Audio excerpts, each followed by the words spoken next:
what I say. I feel far away, nothing is what I think. I will drown in pain, nothing is what I say. I feel far away, nothing is what I think. Nothing is what I think. Yeah. 'Cause I will drown in pain.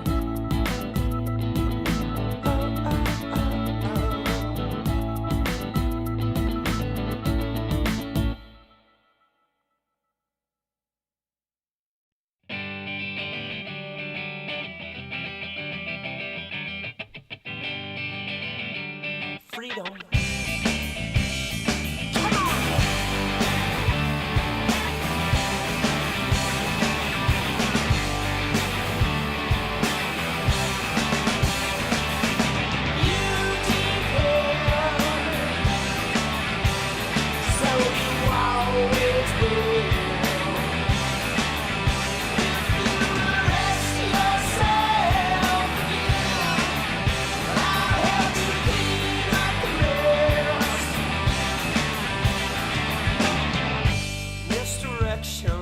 You know I'm through with you.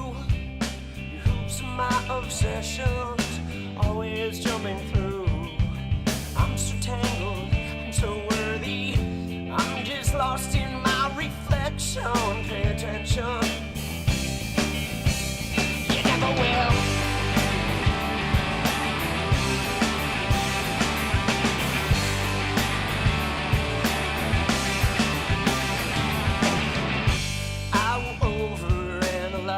And fall victim, but when I'm lowest, time to get to know myself.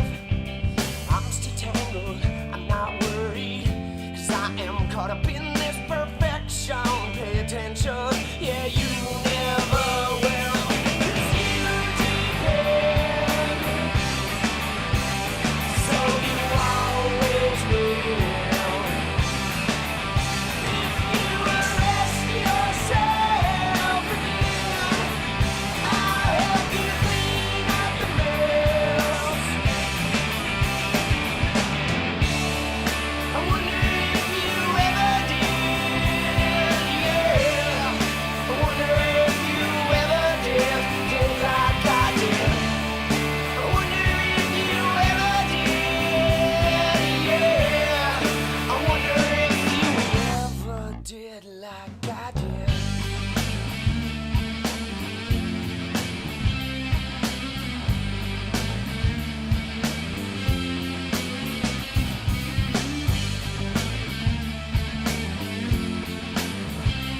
You know I do.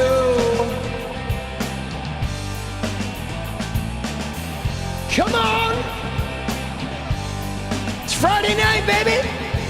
Let's get it. Denial. These are not my words. Tell me where are mine.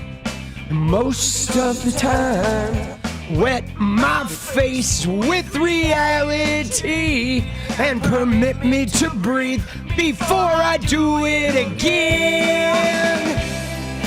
Do you need anything like I need you? It's over. Oh, do you need anything like I need you? Do you need anything like I need you? It's over. Oh, do you need anything like I need you? Let's go! Big Friday, baby!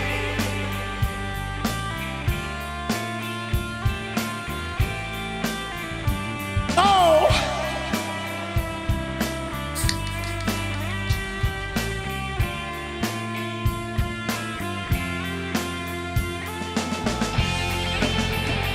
Come on!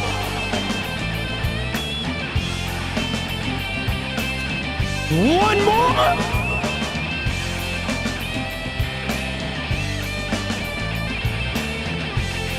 Here we go. Do you need anything like I need you? It's over. Oh, do you need anything like I need you? Do you need anything like I need you? It's over. Oh, do you need anything like I need you? Oh, the big, beautiful obituary. So good.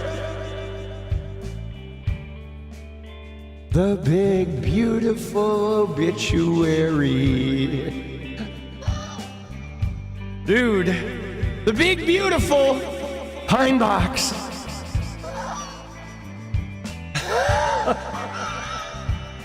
That's so funny.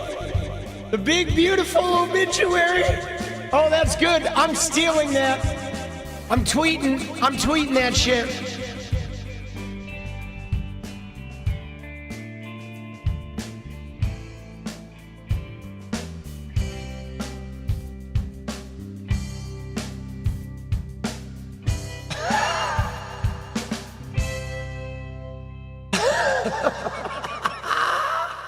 That is too good.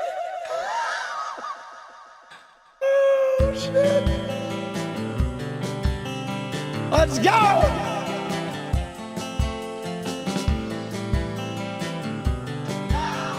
Dude, it's stolen. Hey, I just want to change the world. I just want the perfect girl. I don't want to hang around. I'd rather be found. It gets better. I wonder. My pleasure. Together. Everyone's waiting. Anticipating. Come on, baby.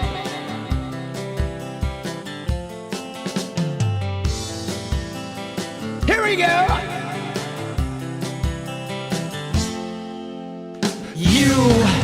I will never be alone again. I'm immune to the things they said. My heart's unbreaking. Your radiant truth. I know that you will understand, because I finally found myself. My heart's unbreaking. You're radiant. Oh. Let's go. Dude, the big, beautiful obituary. Oh, shit. Dude, that is money, bro. Oh, that is so good. That is so good, dude.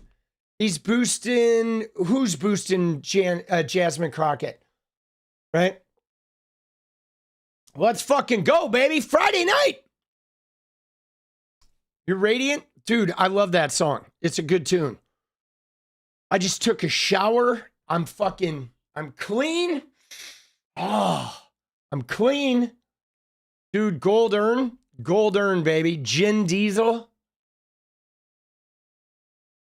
Ah, bro. So we do have another fucking tweet. A couple Twitter things happened today.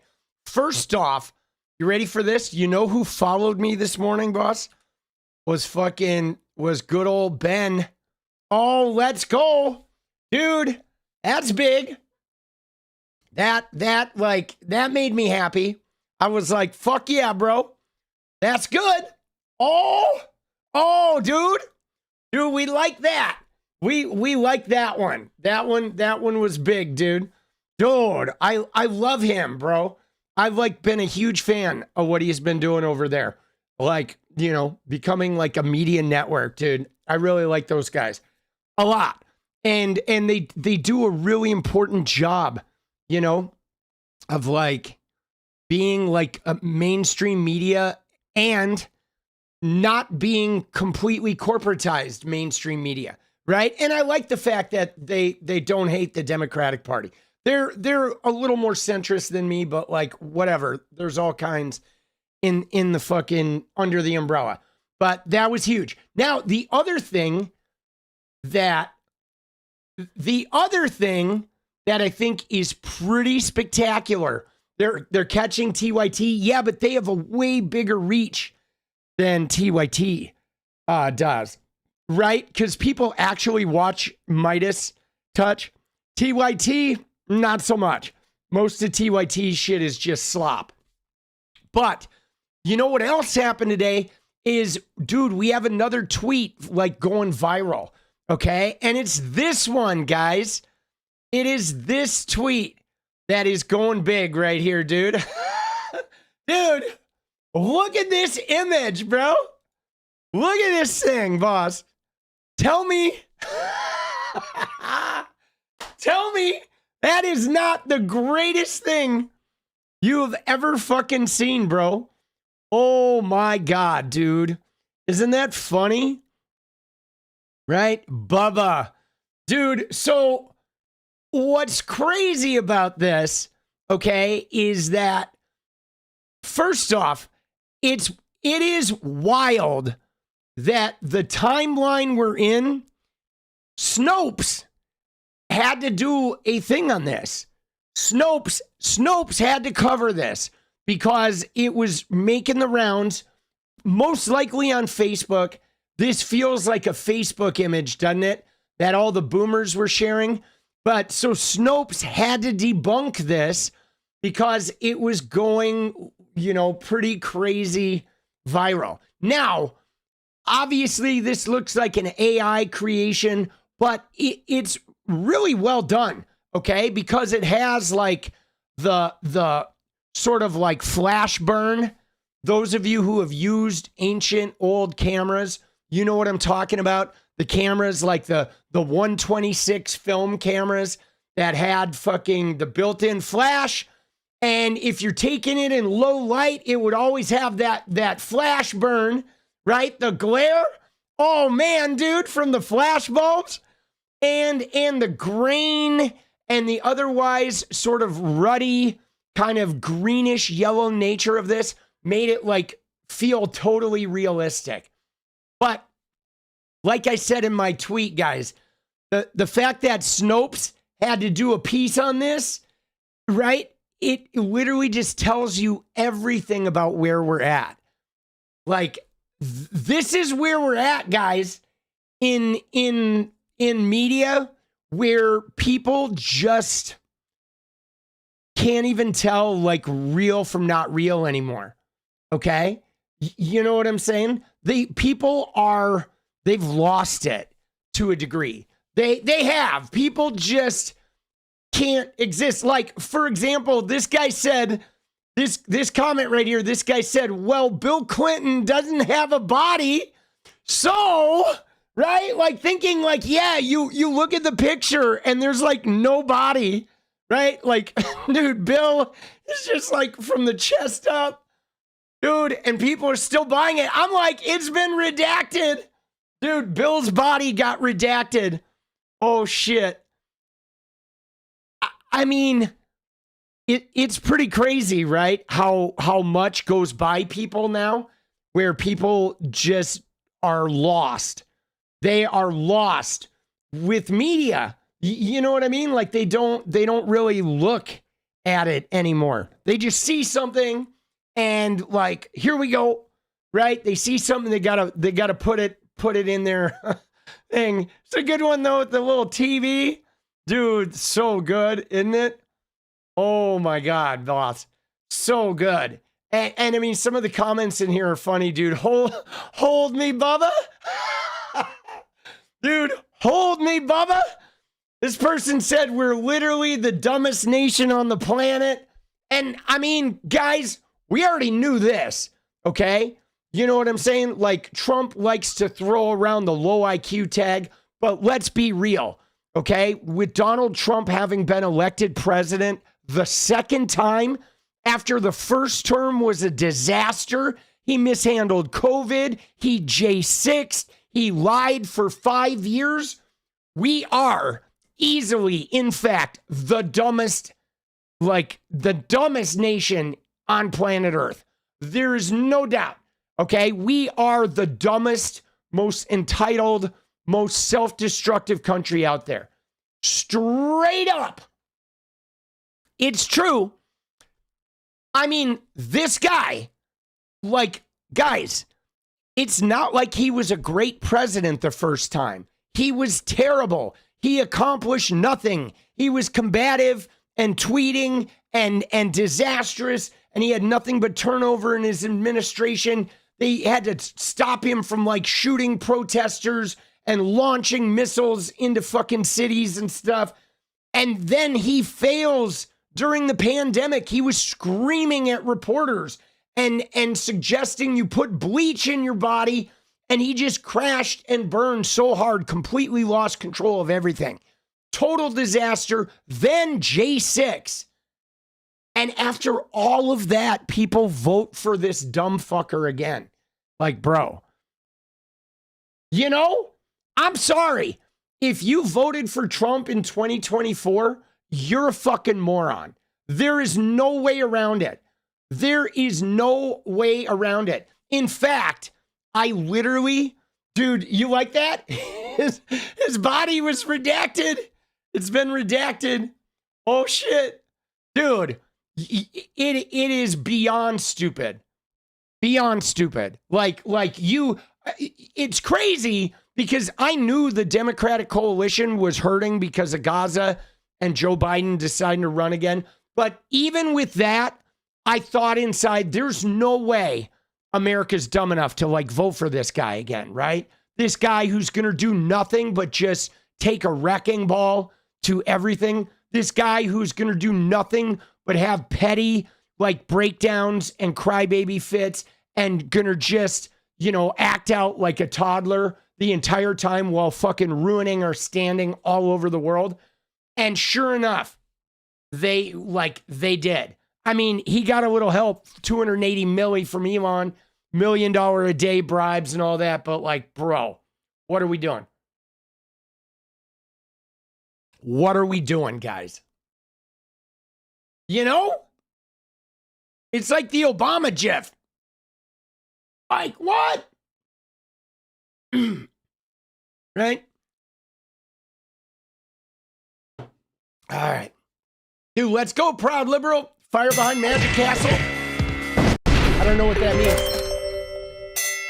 Oh! There's a fire in the Magic Castle in LA. Dude, that place, such a fucking old school vibe. Let's go. Dude, let's go. The media started it all. I mean, the media liked it, right? The media fucking likes Trump being in there for sure. Absolutely, right? Although, you ready for this, guys? Let me just tell you. You ready? Let me just tell you right here. If this were true, if this was true, Trump wouldn't have tweeted 200 times on Christmas Eve. It is, in fact, this type of tenderness that Trump is missing. Okay? It is. It is exactly this kind of tenderness that Trump has been missing his whole life, which is why he's such a disaster. So we could only be so lucky as for Trump to have a little Bubba, a little tenderness. Ooh, tenderness. Right? You know what I'm saying? Real talk. Okay, real talk. This is all that Trump is missing. Isn't that funny? Dude, that is some funny shit, bro. Oh my God. Oh my God. Unfucking believable, boss. Jesus. What are we doing, dude? Uh-oh. Uh-oh. Look at this. Look at what we see, guys. Oh, man, dude. Alex Jones. Uh-oh. The conspiracy theorists are warring. Oh, my God. You ready? Dude, we got to cover this. We got emergency Candy O. Dude, Alex and Candace are fighting. Like, guys, what's going to happen here? This is going to shake 4chan to the core. Okay? DJT is undeserving. Yes, we know. Angie, I wish we could fucking boot his ass. I wish we could. But, like, what are we doing, guys? This threatens to shake 4chan to the core. Okay? It says Alex Jones is tweeting Candy O saying, insane video. Watch Candace Owens claim U.S. military is confessed to taking part in Charlie Kirk's assassination. And her followers defending her by saying they don't care if it's true or not. Oh my God, look at this. Dude, imagine the meltdown. Because you got to remember, Alex Jones got fucking canceled for his like make-believe. Remember? He got sued, defamation, $1 billion, Sandy Hook. He is like got wrecked, had to sell all his shit, right? He had to like auction off the tin hat, right? Dude, he had to auction off his tin hat.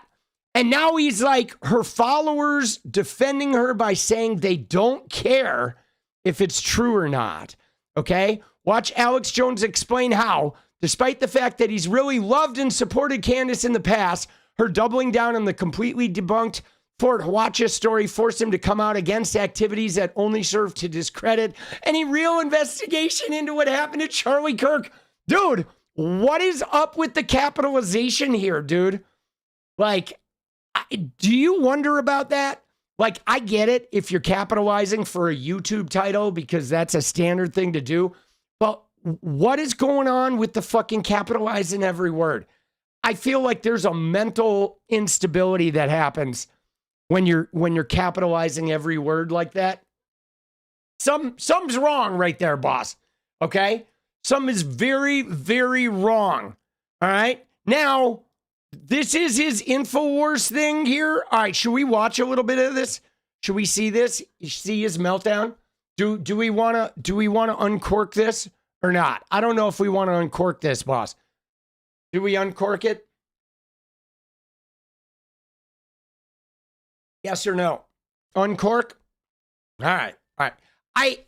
I mean, I got to say, guys, I'm enamored by this because we know Alex Jones is just a fucking lump, bro. You know what I'm saying? I mean, he is a lump. Okay? This guy is so full of shit. This guy is such a clown show. I I don't understand how InfoWars ever became a thing. Again, refer to that statement about we really are the dumbest nation on the planet, right? Because that's how Alex Jones got here in the first place. However, he is like the king of the far out conspiracy bros. Okay. He is the king of those gematria fucking weirdos and shit like that. And so to think that Candace Owens is deposing the king is pretty interesting because once you lose faith in the sort of spine of conspiracy belief, what do you have? You don't have anything beyond that. You know what I mean? When you go all the way out to the fringe where everything is a conspiracy and you have your center of the conspiracy sort of ethos. And when that nucleus cracks open and all of a sudden, he comes out saying, oh, Candace's people don't even care if it's real. And then people start realizing oh shit, wait, what Candace is saying kind of makes sense. But he's saying that's not real. So maybe what he's saying is not real. So what is real? Oh, gematria. Oh, let me do the numerology on this video. It's 3525. Oh, that's 15. That's a 6. What does 6 mean in fucking political video lingo? Right? I mean, dude, heads are going to explode, boss. Okay? I mean, there's nowhere to go from that, guys.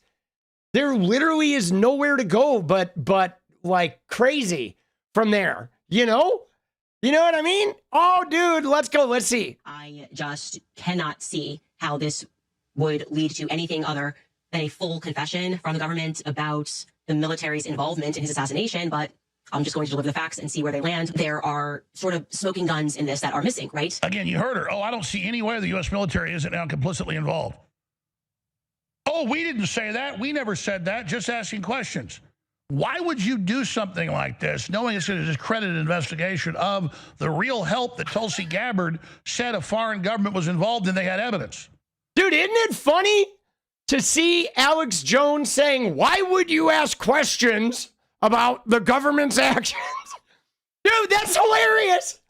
She has Alex Jones saying, why would you question the government? Dude, she just gutted the man.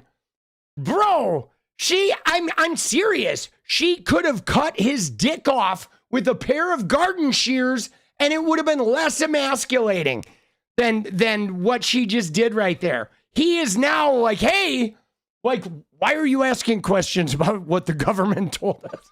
Dude, that's hilarious. Dude, yes, the upside down is upside down, bro. Oh my God. That's been killed by Patel. That's what we need to be focusing on. That's the head of the Office of National Intelligence. Instead, she said this, she believes this is all good. Then she has him on days later and he says, oh, by the way, Erica Kirk was there too. And then Candace says, oh, well, here's another person. Was he there? Oh, he was there too. Well, I guess, I mean, and I'm supposed to sit here and take this and sign on to say, well, whatever she says, A-OK. After everything that we've learned about MKUltra, everything we learned about Operation Fast and the Furious, everything we learned about Obama drone striking American citizens on foreign soil without a warrant. I mean, the list goes on and on. Dude, I'm telling you guys, right here, look at this, guys. This is the common denominator right here. You see that? You see that right there? That cross? This is the common denominator, guys. These crosses are like 10G'ing people's brains at this point. They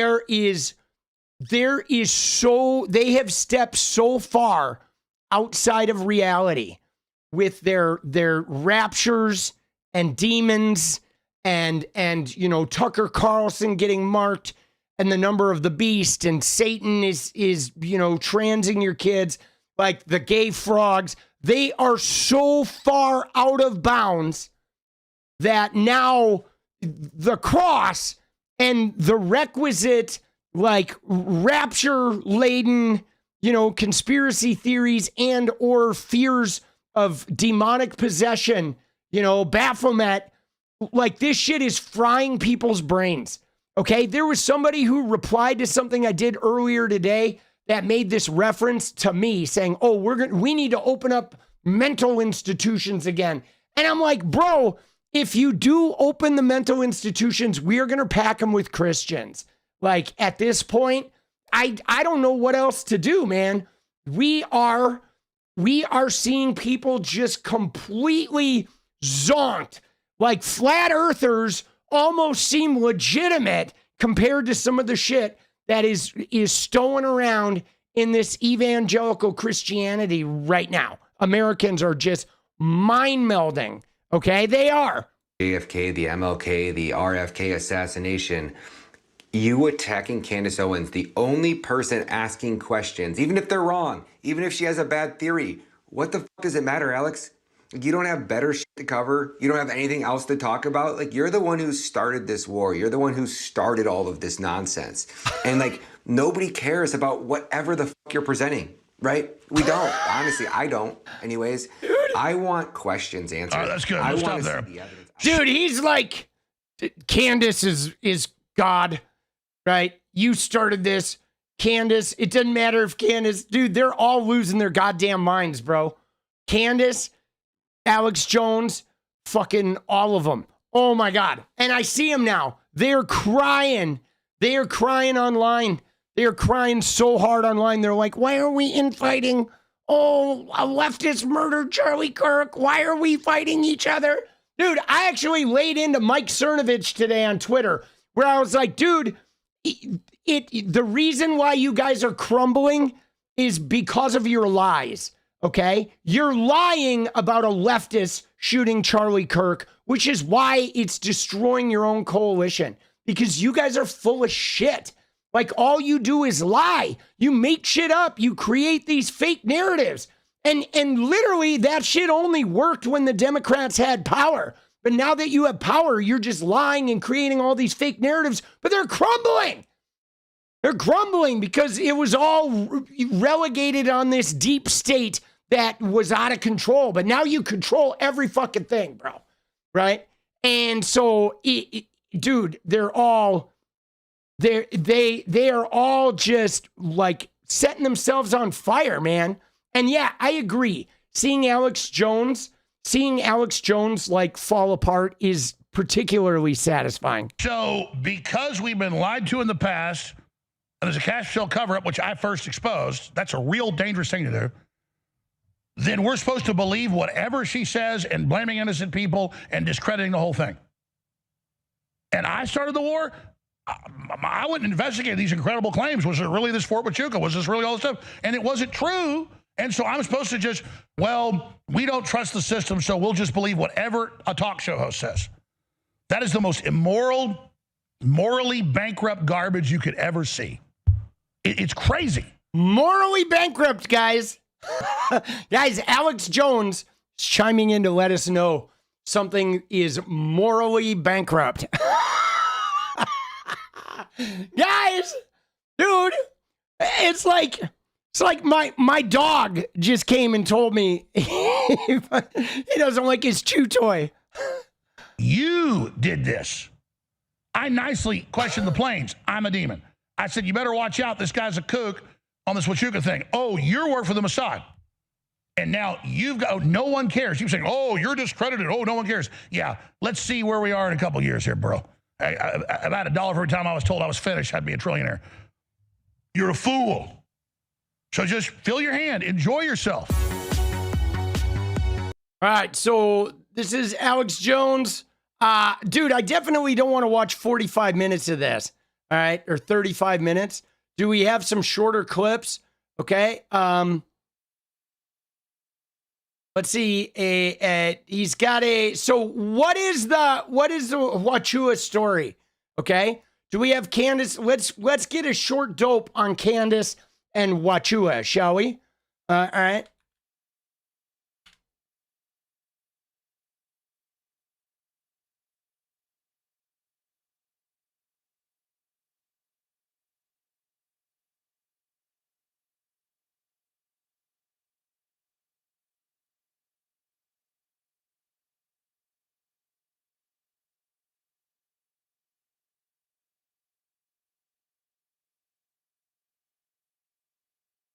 Do we have a clip of her?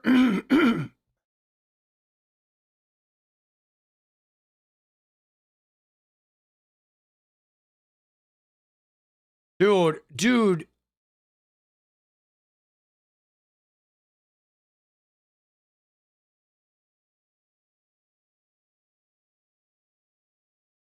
All right, we gotta find a clip here because I don't really want to listen to something fucking 30 minutes.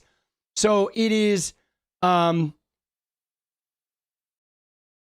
okay, so it is Michael Snow spotting the head of security Erica Kirk and Mark Mode leaving a restricted meeting the day before he dies. Okay, got it.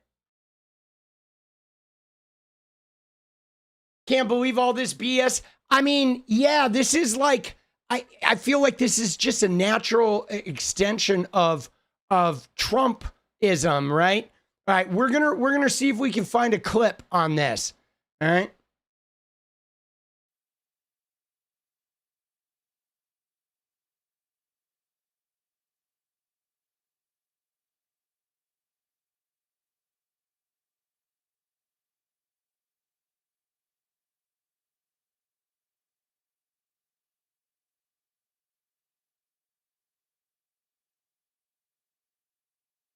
All right, I guess we're going to have to go to her YouTube. I'm not fucking seeing it here.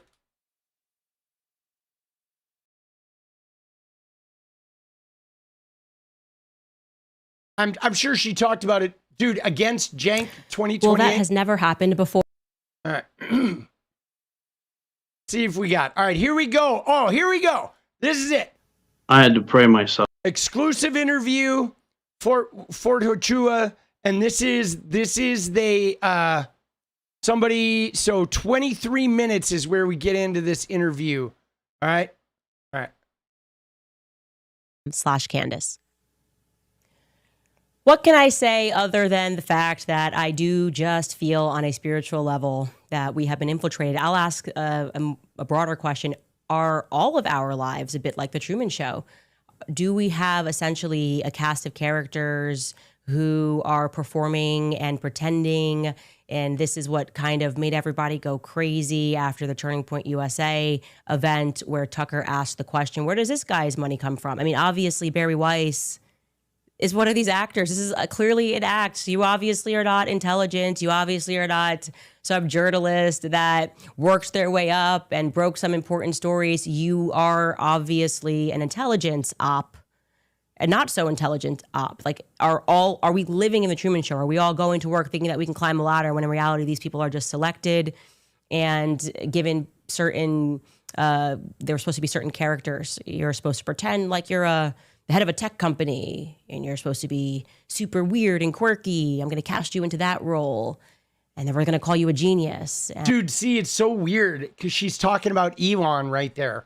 But she is now basically like her implication. Think about the implication here is that she is essentially making the implication that anybody who is significant in public life that is not giving her the answers and information she wants is now part of this ginormous like cover up, right? Like Elon is performing as a tech bro, right? Like she is, dude, you see the movie Love, Liza? Remember Philip Seymour Hoffman where he's like huffing gasoline and shit? Like she is like, she's going into deep territory, guys. Nothing is real now to her. Nothing. Right? Nothing is real. Oh my God, Elon and Barry Weiss are operatives of this grand matrix scheme. Dude, next she's going to come out and say, you, the viewer, you need to go to the bathroom right now and there is a chip in your neck. I'm going to need you to take a steak knife and start digging in your neck. Right? You know what I mean? Like that feels like what's coming next, bro. What are we doing? I mean, hey man, maybe she can do the Maga steak knife, like, you know, investigation. That could be fruitful. Dude, Eric's like, hey, hang on. Dude, Eric's like, I'm going to go look for this chip, bro. Oh, shit, boss. Oh, my God, dude. Oh, here we go. And you're supposed to pretend that you're this super financial guru like a Jeffrey Epstein, and we're going to put you at the head of a finance company. You have no background in this. That's kind of the theme that I'm seeing. Anyways, I don't want to waste too much more time because I do want to bring on Mitch, who apparently has what I would describe as, I don't know if it's the best or the worst luck ever in life, stumbling upon the feds when they're maybe up to no good. Mitch, welcome to... Dude, look at this guy. He's got this big American flag on like some black poster board behind him. Like, this is like the cheesiest shit I've ever seen, dude. You know what I mean? Like, what are we dealing with? These guys this is like public access television, boss. My podcast, it's so great to have you here. Yeah, it's wonderful to be here, Candace. How are you doing? I'm doing very well. I obviously, you know the story of how I instantly got the email from one of your friends that just said, you should call Mitch after Bro, I can't get that quote out of my head. We are the dumbest nation on the planet, guys. We are the dumbest nation on this fucking planet, bro. Prayed and said, I'm missing a piece of this. Please, God, give me a piece of the story. And the first email I see when I get back from church on a day of holy obligation is this email. And so, oh God, give me the piece. Bring me the guy from public access TV with the flag. The guy who's been chewing on lead pipes for the last 12 years. Right? This guy, like, Mitch, what do you do in your spare time? I gnaw on lead pipe. And I hand sew flags out of human fingernails. So, Mitch, my audience is up to date on what happened to you when you were 20 years old. And I'm wondering if you can just sort of briefly recap in case I got some things wrong. Oh, wow. Briefly recap 35 years. Sure. Yeah, we were part of a mission going down to the border of JTF 6, assigned from 10th Mountain. Previously, there had been a Marine Corps unit there. Apparently, they had an incident. We had to replace them. Dude. So he's like, first he has some military background, right? He's Jacob's Ladder. Did you ever see the movie Jacob's Ladder? This is Jacob from... wanted a less kinetic unit to be involved. So we went down there in a matter of a few days, and I was the youngest guy on the team. And for the first few days, Dude, doesn't he look like Tom Arnold? Right? Like, I think Tom Arnold playing this guy in the movie, right? Right? Dude, he looks a little like Tom Arnold, doesn't he? Dude, like Tom Arnold, if he never left Roseanne, this is what he would have ended up. How he would have ended up. Got assigned to have to, do the hard work of putting in the sensors and following one of the border patrol who was on horseback. Got to learn a little bit about picking up signs in the desert, stuff like that, while we were placing these sensors down. It took a few days. I think we put in like 80 sensors or so along the border. And so I guess here he's establishing himself as some type of like insightful guy who notices shit or something. I mean, there's got to be some point why we need this background here. Right. I mean, it's something I think it's supposed to establish him as like a reliable source. OK, we were getting they thought it was some glitch signals coming back. Glitch signals. Being that I had just gone through the course, I had the most updated information. And what we realized is they weren't glitch signals that these people were being sent out for. It was subterranean. And when I got pulled back to the JTF 6 headquarters, they were in discussions of trying to remove the Army. In case your viewers don't understand, when units get put together like this, especially this mission, there's a lot of contention even to this day between. Dude, there was it was subterranean signals. It wasn't glitched. It was signals coming from underground, from the center of the earth. The Army and Border Patrol, and who gets to take credit and who gets to stay, who gets to go. And back then, the Border Patrol, I think they just wanted us out of their hair. So they were having some sort of a big meeting, and it was a big do not disturb meeting. And I got assigned to the skeleton crew to sit back on the SMS, the receiver. And I was looking at the data while the skeleton crew of the Border Patrol was left there with me as well.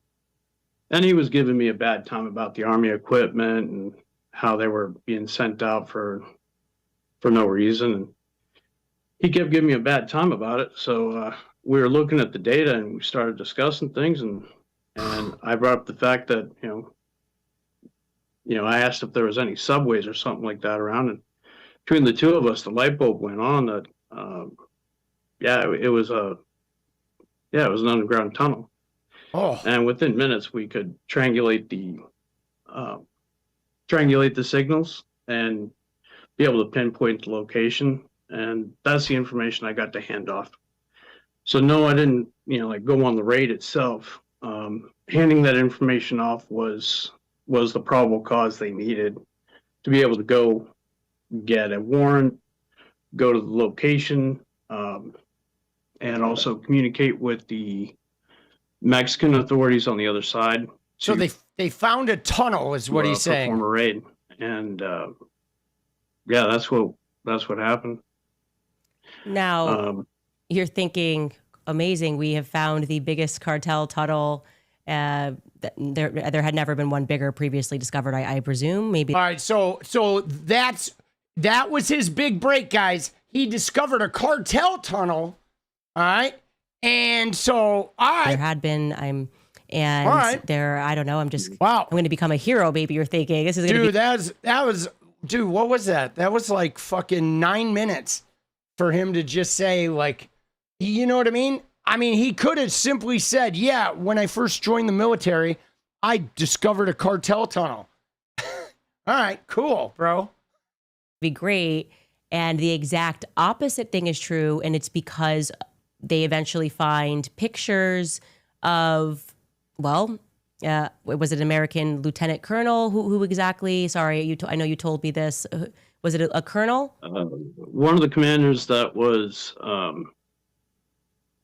with the Border Patrol was actually posed with a photo that was found on the Mexican side after the tunnel apparently had been built. Along with other Mexican military and U.S. military. Mm-hmm. So there had been some collaboration. Prior to us getting there, there had been a lot of suspicion that the federal government knew that 80%, putting me to sleep, guys. 80% of the cocaine was coming through the Douglas, Arizona area. Okay, so, dude, I mean, he's leaving plot holes here because she kind of chimed in, so... Yeah, dude, this guy is fucking putting me to sleep, bro. But wow, like, kill me now. But I guess what he's saying is one of the officers in the Border Patrol, like, partnered with the Mexicans to create this tunnel, is the implication. But, like, dude, I don't know what this has to do with Charlie, but, like, my God, bro. Like, I'm about to fast forward this shit. Because this shit is, like, this guy's putting me to fucking sleep, bro. And that's basically Region 6, or just back then, compromised photos, functioning for at least 6 months, judging by the date on the photo. So I just wanted to ask you, your attachment to, because I'm trying to figure out why you're going to then go back to Fort Huachuca, is that where you were initially trained? Yeah, I was. Yeah. Okay, so you were initially trained on Fort Huachuca. What then ends up happening is they put you're not allowed to talk. You just get gagged for, is it 25 years the gag order lasted, while they destroyed every layer of your life, fed your name to the cartels. You've been on the run. You've had to change your name. Your family is now in debt. You've been fighting lawsuits, trying to get the government to, I guess, defend you against the cartel gangs. And clearly they're angry because you stepped on their toes, it looks like. I think that's a fair depiction of what happened. Oh, my God. See, now, I've seen Bradshaw's been putting in chat. I guess there is some history with this Mitch Snow guy of being kind of an abuser, being a drunk. But now he's like, oh, the government and the cartel have like set me up because I, ratted out the lieutenant. Like, what is going on, bro? Jesus, just get to the Huaca part, Huachuca or whatever. Happened here, which we are learning more and more how corrupt. And I think the CIA was created to traffic, to be clear. That's my opinion there. But they effectively destroyed your life and gagged you in the process. Is that a fair assessment of what happens next? Dude, they gave him the Bubba treatment. They gagged him. Yeah, it is. I could probably go into some detail that while we were down there, I got the honor of incinerating all the. It was about a ton of cocaine and a bunch of guns, bunch of money. Dude, he incinerated a ton of cocaine, right? And then right afterward, we went right back to work. And I ended up getting approached with a friend at 𝗏𝗏, Arizona. Not a friend, but another Border Patrol agent. And if it wasn't for him, I was too stupid. I didn't understand why this person was coming up or why they had personal information on me. I was a young kid. It was the Border Patrol agent that caught what it was about. And yeah, thank God. He knew what to do. Dude, this guy is like so droll, bro. I'm serious, boss. Like, what are we doing, dude? Get to the Huaca. And it's thick. Nobody cares about you in the fucking Border Patrol. Nobody fucking cares about your weird cockamamie fucking story. Oligarchs truly are. All right. When I hear the story, it makes me so angry because it's just too many people that are serving our country, only to figure out that our country is serving some other, the interests of oligarchs, truly. And I think we're kind of all coming to that moment right now and recognizing that it hasn't been left or right. It has been them, a unique gang of oligarchs and criminals that are running every aspect of our lives, and they would gladly have you die for them. Dude, she's like, bro, she's losing steam, guys. I know she's still getting a tremendous number of views with these videos, but she is fucking losing steam. She's becoming like less and less interesting by the day. You know what I'm saying? She is, because it's just, you know where we're at, right? You know where we're at. You know how you watch a soap opera, okay? You watch a soap opera and you're like, you're kind of into this thing and you think, oh, there's a love triangle going on with a girl and her boyfriend and the boyfriend's brother. And then all of a sudden, like halfway through this love triangle, you find out the boyfriend's brother is an alien. And you're like, what the fuck am I watching? All of a sudden, just like that, you don't even want to watch the show anymore because now it's just getting stupid, okay? We're not even doing drama anymore. It's literally just getting fucking stupid, and you're just feeding me some nonsensical shit that it will excuse a ton of bad writing, okay? Because now nothing even has to make fucking sense anymore. And it's like you just check out. Like, I am so checked out from her. After her meeting with Erica Kirk, right? She was doing so good being this sort of like MAGA villain. And then she goes to Erica, okay? And after the Erica thing with her like going dark for 4 hours and saying I'm still alive and then not doing anything public, not going on the air, she just like, hid and had some meeting with the chick with all the diamond rings. And like now ever since then, it's like the aliens have landed. The whole thing is just fucking bullshit now. Now it's just a fucking nonsense machine. I mean, it was always a nonsense machine, but at least she had my interest for a little while. Now it's just getting stupid. Okay, this guy and his little flag set up here, this guy is stupid. Okay, with his whole, I've been on the run from the cartels for 25 years.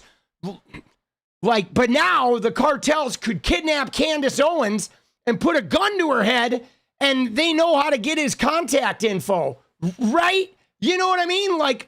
Dude, what are we doing? These cartels are supposedly fucking amateurs.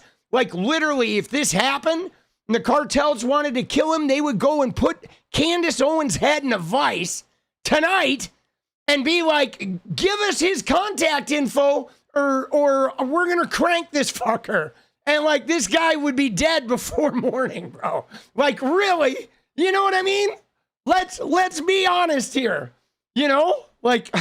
Dude, the cartel is like Barney Fife of cartels. Just looking for this guy. Come on, man. And they couldn't care less. I want to pivot now. So you're pivot. We're gonna pivot. There's this gag order or non-disclosure agreement, and it is 25 long years, and it happens 35. To 35. Pardon me. 35 years. You're told. Yeah, the 35-year NDA, guys. Pivot. 35 years. Dude, look at him. Dude, look at his face, bro. I gotta capture that one, boss. Right? Oh, that is some good shit, bro.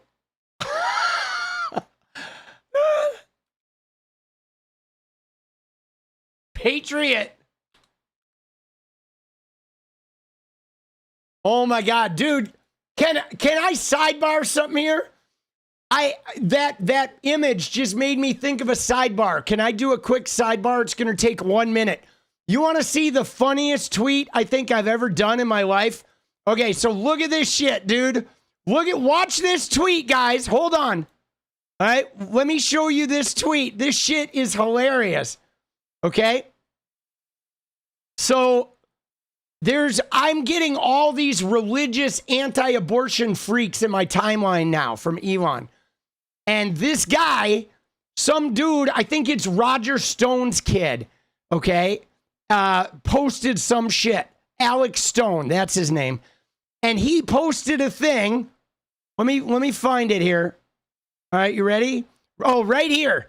He posted a thing where he said, as a former fetus, I speak for all current fetuses. Abortion is murder, right? Is what he said. Look at that. As a former fetus, I speak for all current fetuses. Abortion is murder. So I went to his page and I noticed this picture of him and Charlie Kirk. And I said, oh, homie, I think you're still a fetus. Dude. Oh, shit, bro.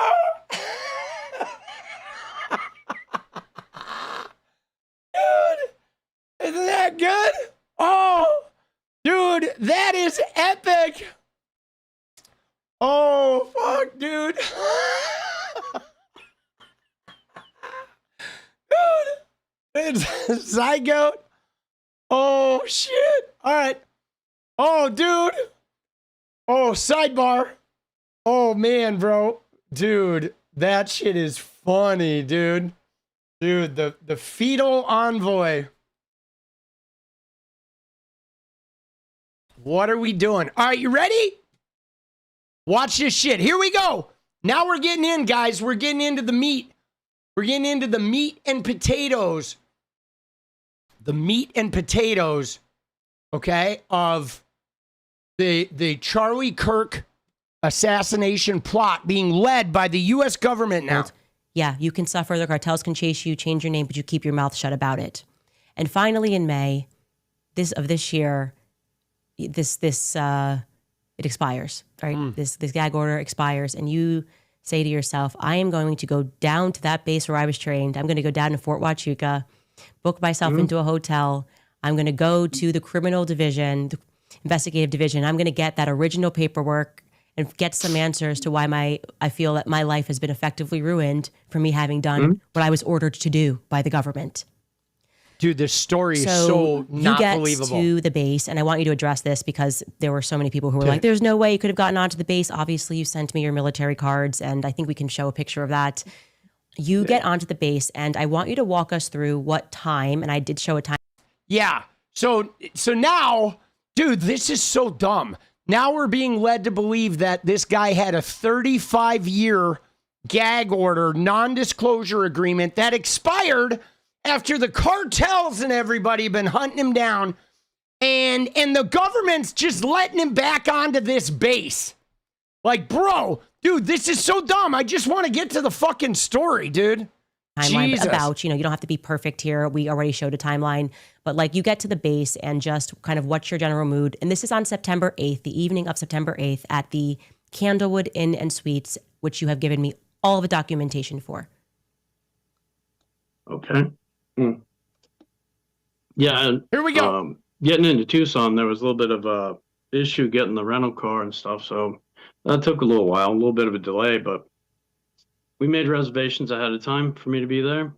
And yeah, I get down to the base. For those that think that people can't get on base, no, typically you can, as long as you have your ID, your insurance, and you have a purpose for being there. I certainly did. That's And why Sal, they you can have show that hotels. documentation as he's speaking.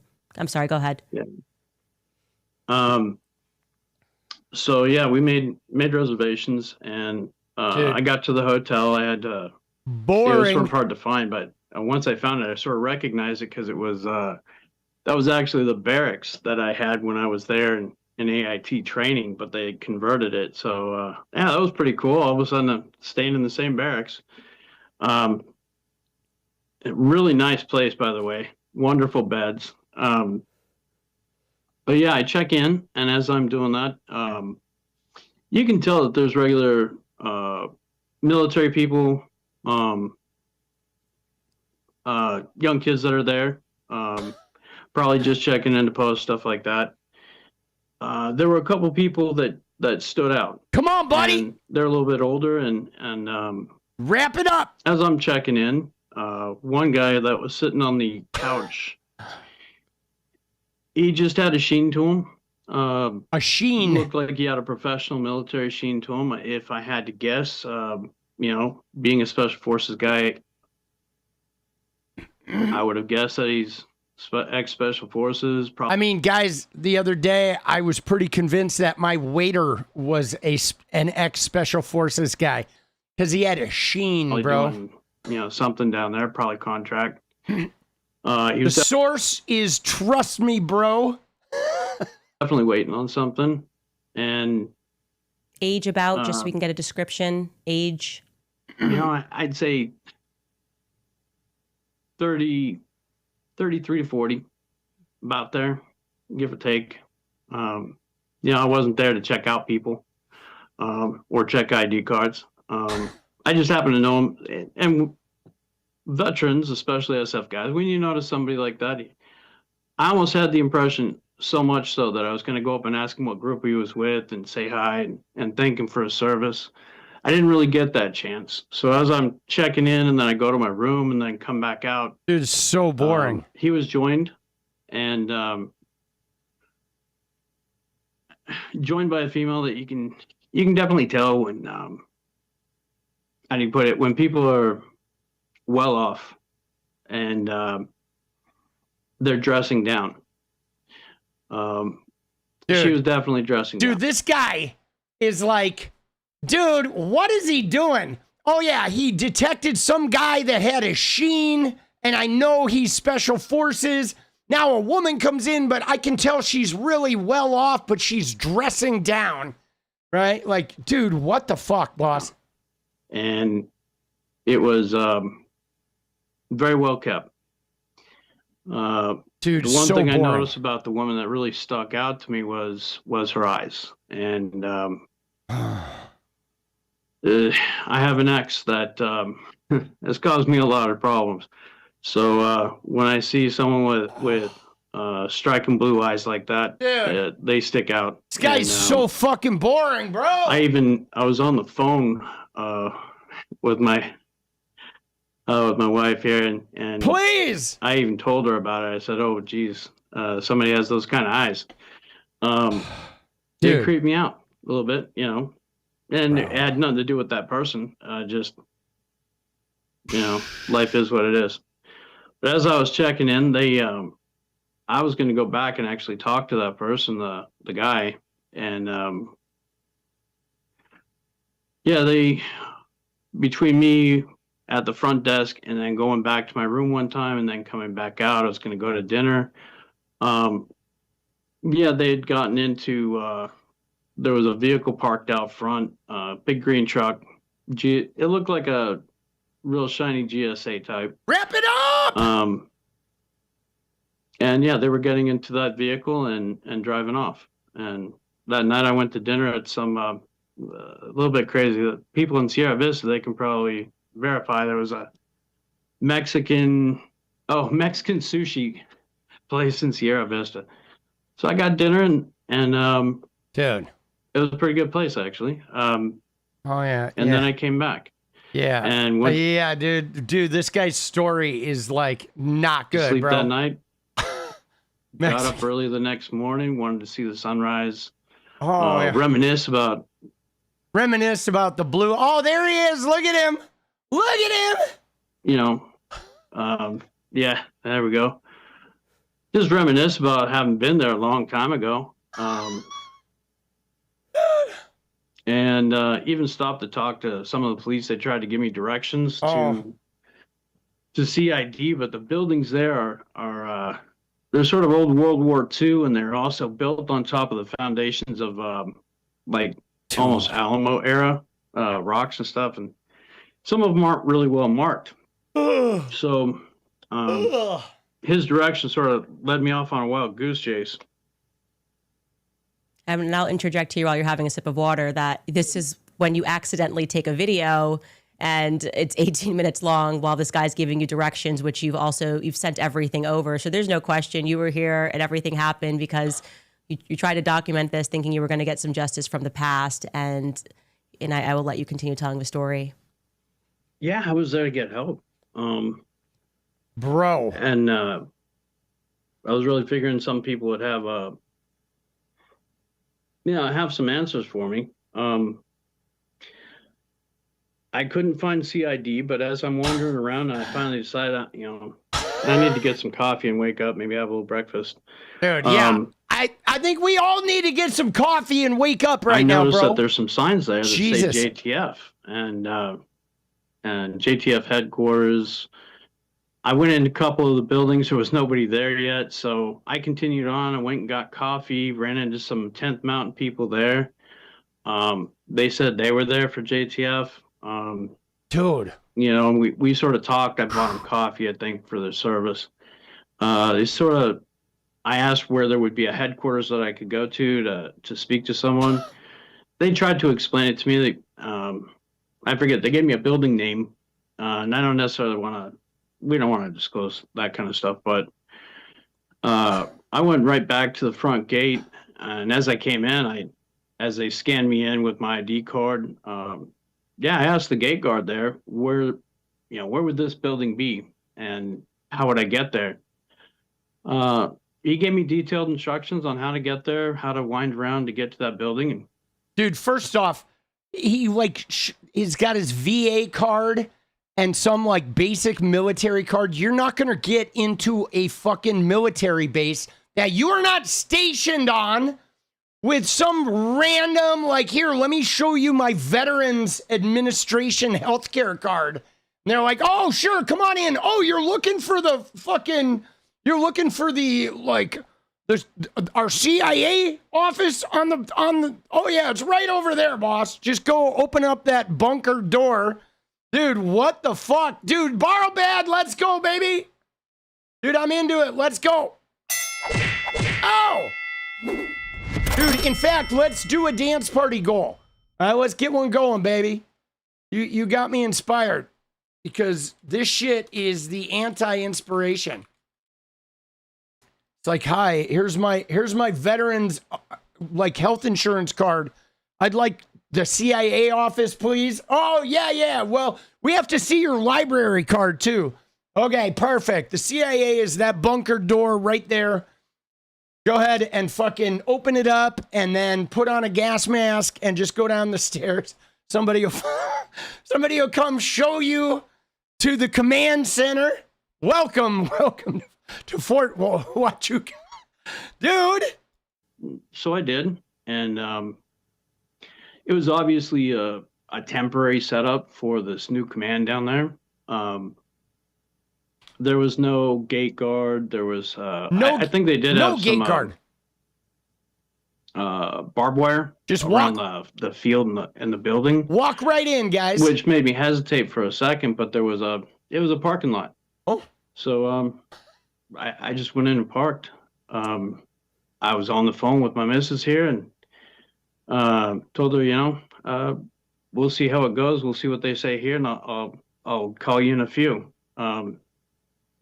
Dude. I ended up not being able to call it back for about 7 hours. And you can, being in the military for a while, you notice when there's a lot of high-ranking people around. You notice when there's a little bit of a buzz. And I walked in there. Dude, he's like, I could just tell that like Vladimir Putin was underground. I could just sense it. I was standing there in the parking lot. There was no one around, but I could smell the borscht. And like, I could just tell that Vladimir Putin was in a building 12 feet beneath me. You know, these old military, we can just, he smelt it. Dude, what the fuck, bro? This guy, and again, he said his lady friend was on the phone. Dude, this guy does not have a lady friend. There is no woman that is listening to a story coming from this guy. This guy would need like $4.2 million in the bank in order for a woman to last more than 20 minutes with his ass. I didn't know if this was just a new type of arming that I haven't seen for a while. But I walked up to the front desk. I sort of told him what I wanted. I initially talked to one captain for about 5 minutes, and then he stepped back out. He was going to go get someone. I stood there at the front, and as I did, the guy that I thought was an ex-SF guy, he had walked out from from wherever it was. The guy from the hotel. He was sort of walking out to the front doors, and he stood there for a while waiting. And then 3 more people came around, civilian dressed, and one, he looked like a congressman. Had the pin, had the flag, congressman suit. Congressman suit. There were a couple of people next to him, and obviously they were trying to talk to him, and they were sort of palling around, but it was also sort of serious. And some of the military dudes, lieutenant colonels there, so fucking boring, bro. The unit sergeant major escorted them out. They got into one of the GSA's. For anybody in the military that knows about GSA, it's the dude. They own everything in the government. Could you, for those of us who don't know about this GSA, just to break it down for us, I'm sorry to be so ignorant. What does that stand for? No. General Services Administration. Administration, or yeah. Okay. I forget what it is. No worries. I think it's General Services Administration, right? What they basically maintain all the property for the federal government. Okay. So if you're in the military or if you're in the federal government and you need a vehicle. Dude, he doesn't even know what it means, dude. General Services Administration. Okay? He said Government Services Administration.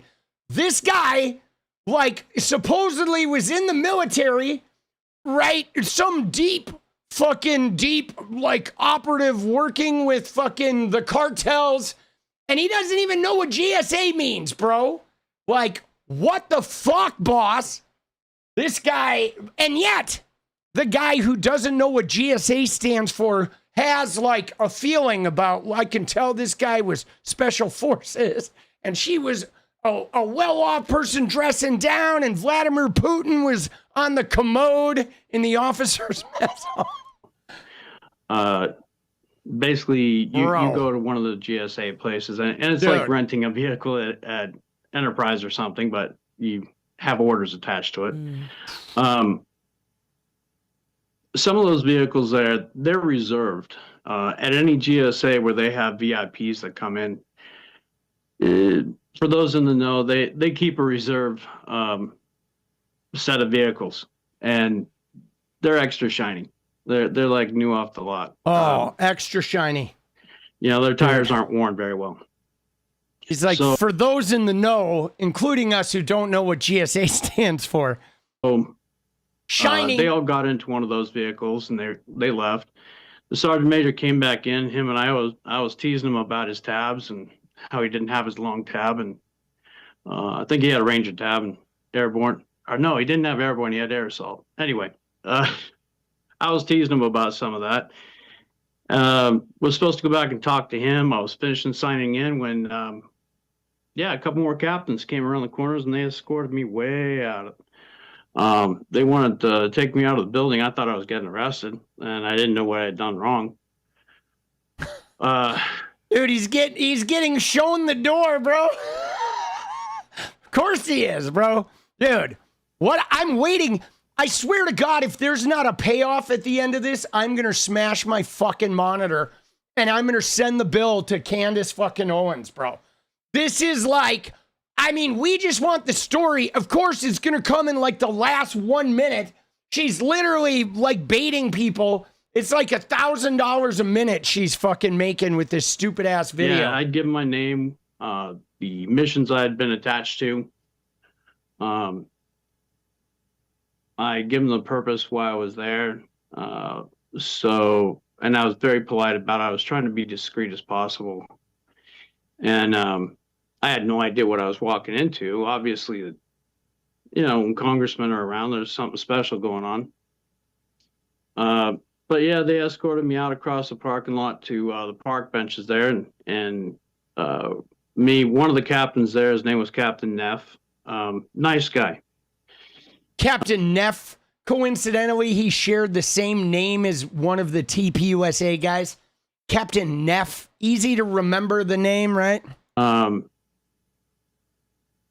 and I started telling him my story, what I'm telling you, and what I was there for. Yes, that's the guy. Captain real decent Neff. Gentleman. And as we sat there, the other captain went in, was going to get the sergeant major, and I don't know exactly what happened, but before long, there was a bunch of cruisers pulling up. There were police officers from different levels of the government. I couldn't tell you all the different types of law enforcement that were there, surrounding me, and sort of putting up a wall between me and the front door. I did catch that there was yet another, I don't know if it was the same GSA vehicle returning or a different one, but that did pull up to the building. I couldn't see who got in it. And it ended up sort of a big deal. They kept interrogating me, trying to gaslight me, ask me what I was there for, like I was some sort of a spy. They're gaslighting him, and then coincidentally, the secret vehicles pulled up right next to where they took him, right? They were gaslighting him and interrogating him, but they took him right to the spot where he was going to see all the shit he wasn't supposed to see. All right. That's believable. Yeah, and then they mentioned a bomb threat. They wanted to check my vehicle. Ooh, a bomb threat. Mentioned that because I was in special forces, obviously I must be some sort of a bomb threat. And for me, I just figured this had to be because I was special forces, I must be some sort of a bomb threat. Dude, there is no way, okay? There's no fucking way this guy was in special forces of anything but like his Cub Scout fucking troop, bro. You know what I mean? There is no way No way, bro. Not a fucking chance, dude. Not a fucking chance. Some sort of the false flagging that that I've encountered from before. Some sort of residual effect from that. So you're just thinking, this has got something to do. This has been 35 years running. The government's corrupt. It's all about me finding this cartel tunnel, and this is just going to be the story of my life, never getting any justice. That's what's going through your mind. Dude, what is she like added it up. She's like, here, let me save us 20 minutes of screen time. I'm going to tell you what's going through your mind, dude.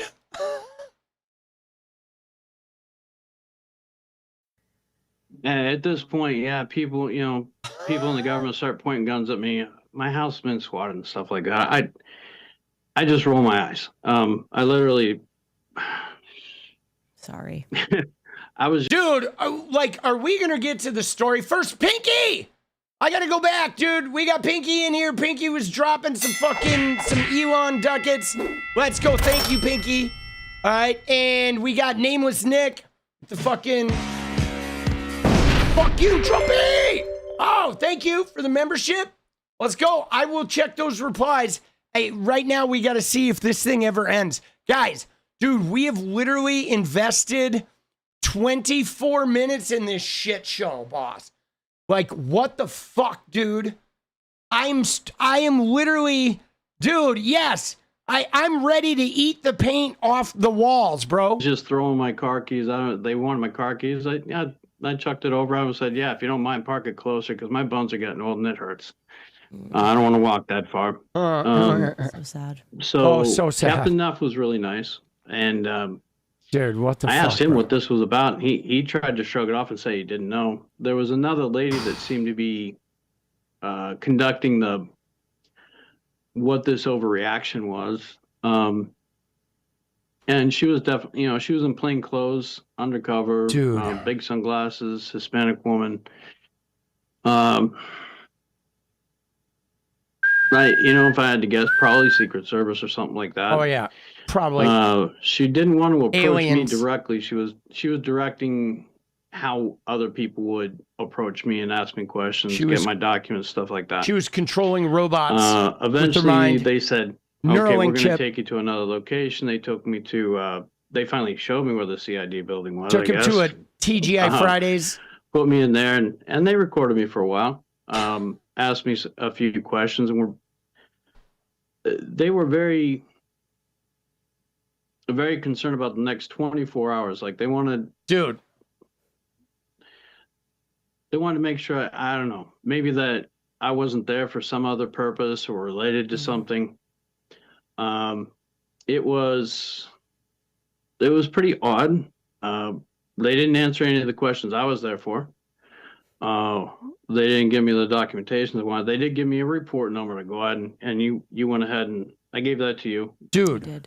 We'll see what that says. What are we doing? Just get to the fucking yeah, they were looking point, for any bro. excuse to try and hold me up for like 24 hours. And that 24-hour number kept getting repeated by them. And then eventually they didn't have anything to hold me. I wasn't a harm to myself or others. Yeah. I wasn't there to... Dude, you're a harm to all of us, bro. Jesus. I really just wanted to get records and get out of that desert. As reminiscent as it was, the place creeps me out a little bit. So, yeah, once they said you have to stay off base for 24 hours, I was, don't worry about it, I ain't coming back.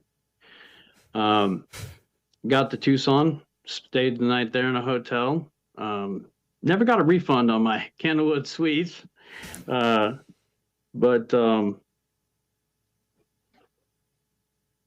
yeah, got on the plane and Dude. Does this guy have CTE or what, before bro? we touched down, I had a stop off in Salt Lake City. By the time we wheeled down, we got the news about Charlie Kirk. Dude, John Robinson, and let's of go. Course, that's been just all over the. Bro, dude, see, guys, I want to just end this, but like now I have to watch it. I feel like we're so tied in. Dude, 30 minutes of this all shit. Over the all over the news. Everybody's watching it. And, you know, I don't think anybody's believing what the federal government's saying about it for sure. But what I noticed. Here we go. I don't know these people from TPUSA. All right. Never been associated.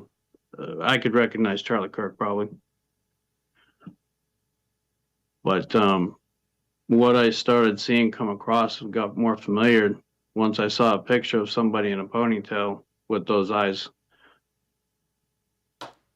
That was that person. They were there. And all right. So for those like of there you, were oh shards my of glass, God, dude, like tempered glass. Jesus, what am I doing? For those of you who fell asleep, all right, hold on. I'm very concerned about the next 24 hours. Like they want. Hold on. Yeah, once they said you have to stay off base for 24 hours.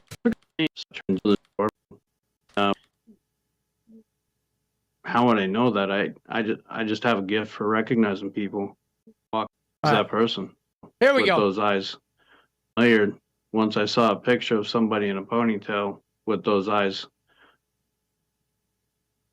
That was that person.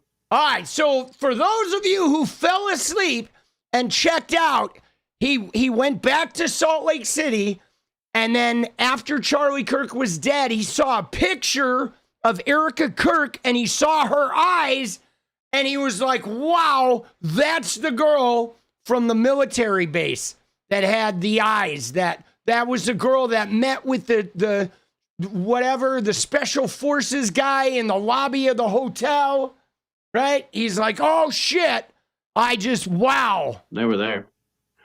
And, wow. Yeah, the head of security there, he was one of the people walking out with the congressman. Now, how would I know that? I just have a gift for recognizing people. I just have a gift for recognizing people, he does. Yeah, maybe it's not him. Maybe he has doppelganger.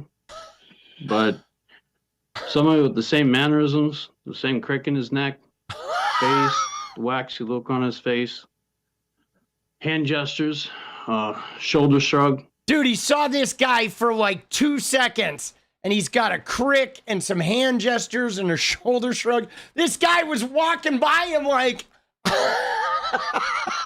the fuck, bro? Like, dude, this is the least, dude, this is, hold on, we got a comment here, bro.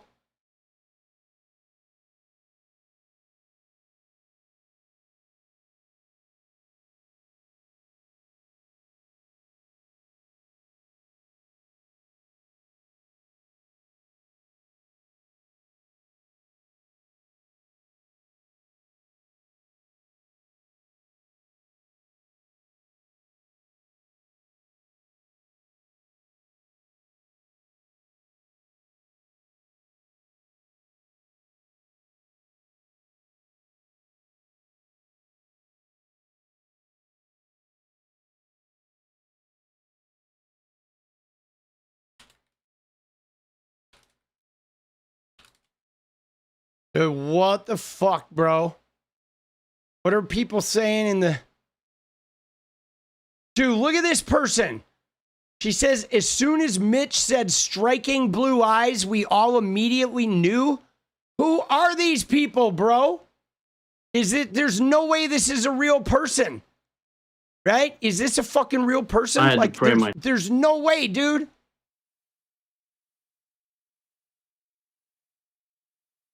I knew it. As soon as Erica exclaimed I wasn't on those planes, we knew. Dude, these people are like captivated. Candace, that took real nerve walking into that Nashville hotel room knowing all this. The fact that Candace knew this on Monday and didn't reveal it to Erica and Justin is checkmate. Dude, who are these people's, like, what the fuck, bro? These people are insane, dude. Like, there's no way, bro. Myself and beyond, I just wanted to give I just wanted to give you a tip, since you're pulling on these threads, and I had no idea that you were going to do all this.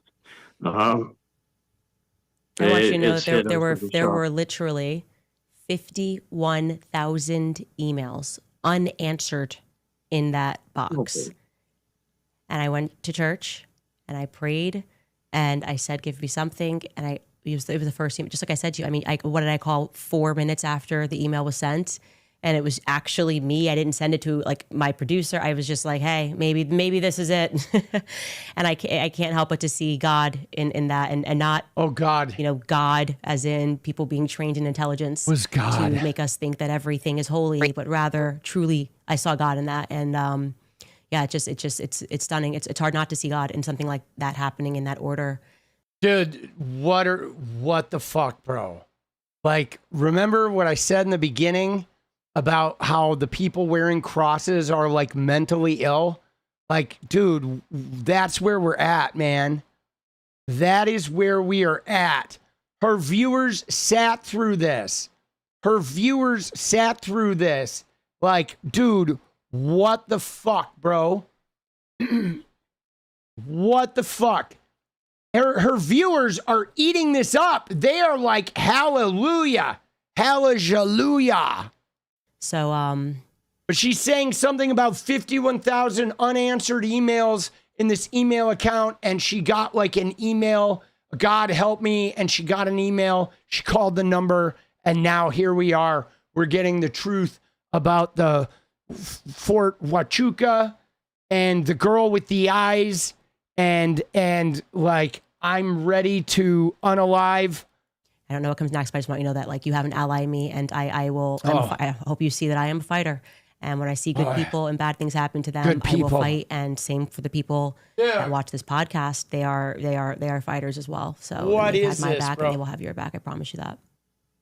I really appreciate that. There are a lot of people in the military who, we see things. I'm sure there's people down in Fort Huachuca and other places that have seen things, and there's a lot of people that stay quiet, to stay nice, to. Dude, all right, we got to get over this shit. Right. Like, and if you're good news, you guys, and seeing American lives, which is a massive difference compared to. Well, you guys, this is normally the part of the show where I push things that I am selling on the website. But what I'm going to say to you instead is that I will get together a give, send, go for Mitch and his family. Like I said, I've seen the legal paperwork. They've endured hell. They've endured hell.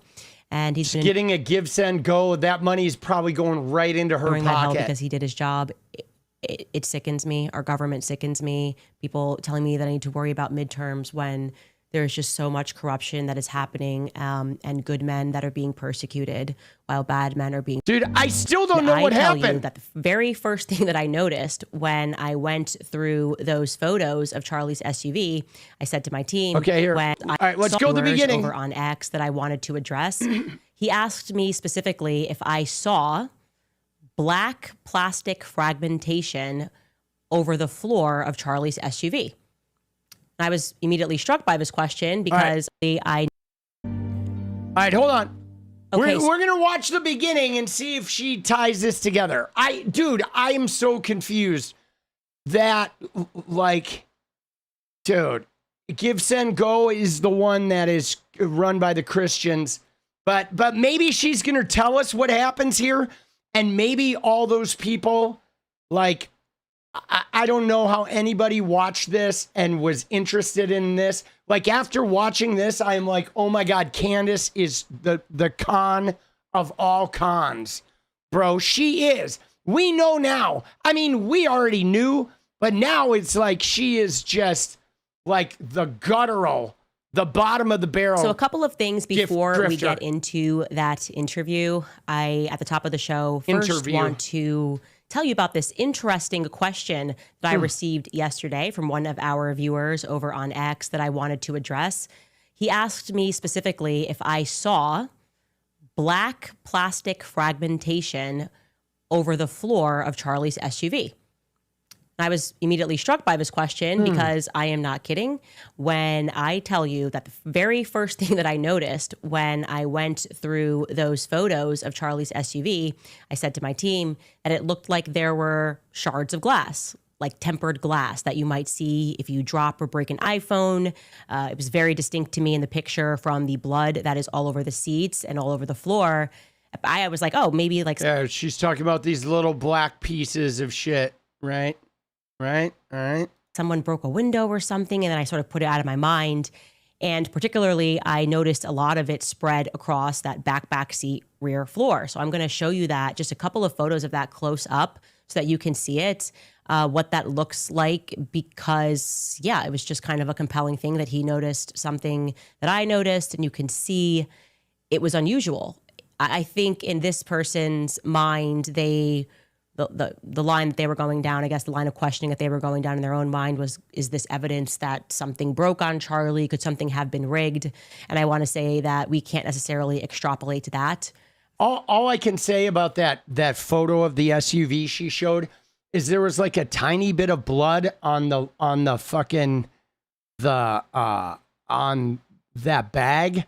But like, did you notice that there was no blood on the carpet or on the seats or like on the sides? And like, there's no fucking way, bro. Like, how the fuck that guy was gushing. Every drop of blood in his body was gushing out the fucking man's neck.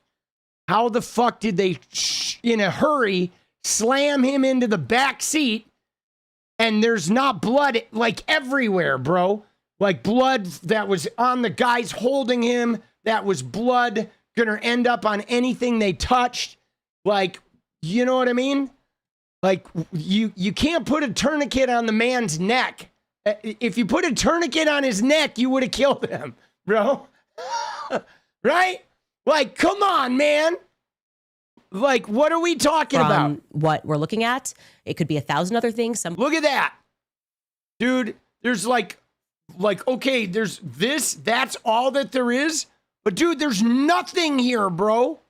There's a little bit of blood on this paper bag. Like, come on, man. This is so shady.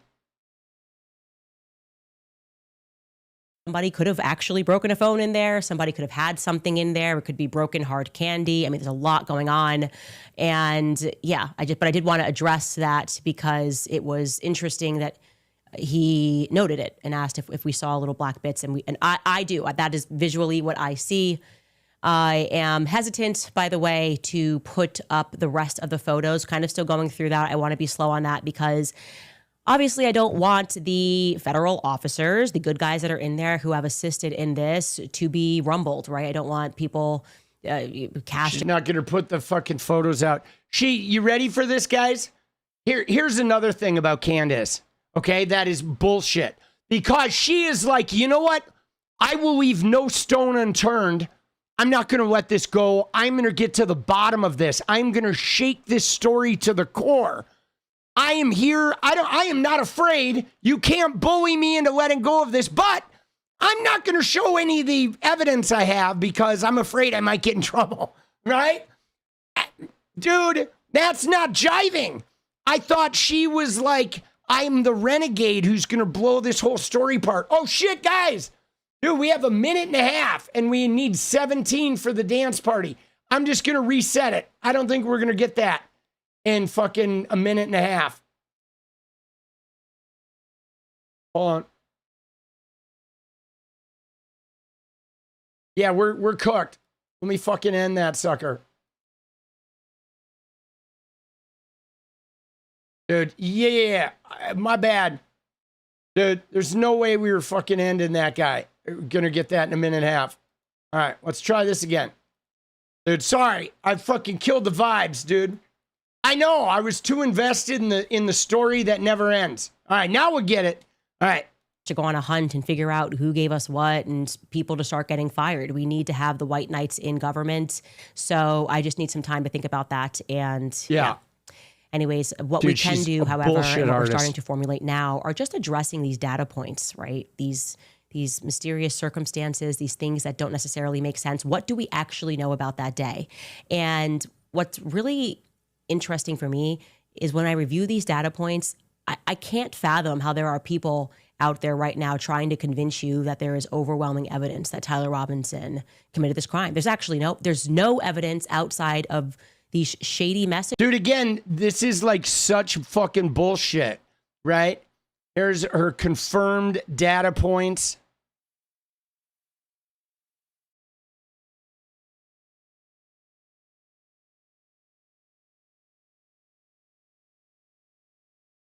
Right?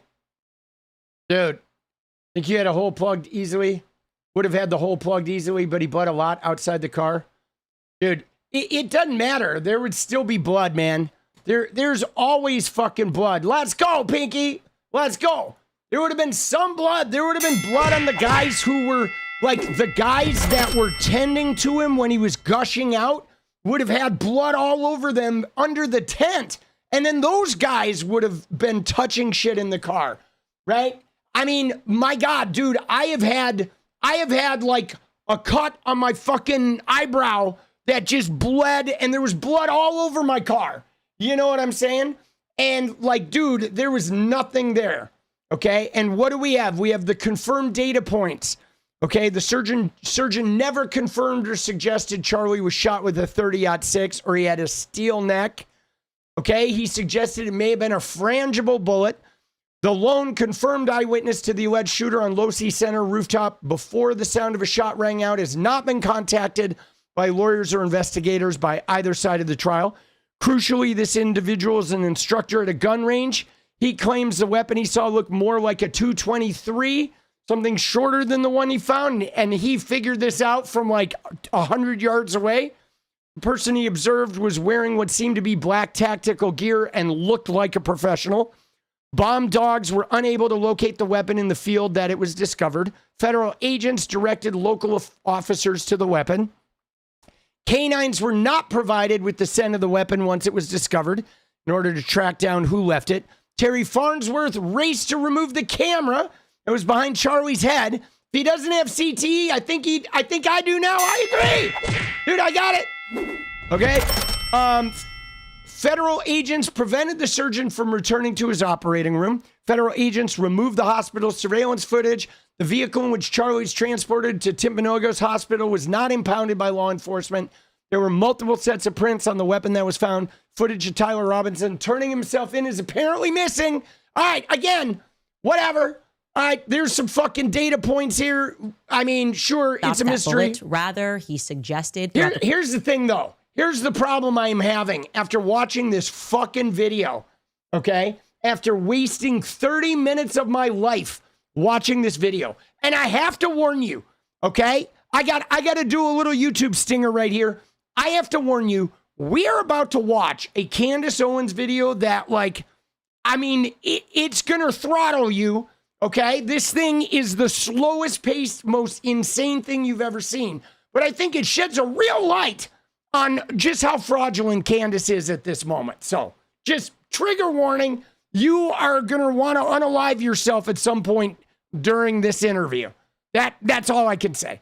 All right, there we go. I need a little disclaimer because I may have to just show the whole video, guys. And like, dude, but so here's my problem. Okay, right? And you're right. We were in good company. Punch drunk. Yes, LOL. Thank you, proud liberal. Dude, I do feel punch drunk. But, like, let me just tell you guys. Here's the thing. You ready? So, up to this point, I have been enjoying, like, Candace Owens with her little, like, MAGA. You know, she's destroying MAGA. And I wish her well on her destruction of MAGA. I do. And I'm glad Alex Jones is freaking out. And I'm glad that they're all at each other's throats. But like, my God, if like the information she is starting to put forward now is like so bunk.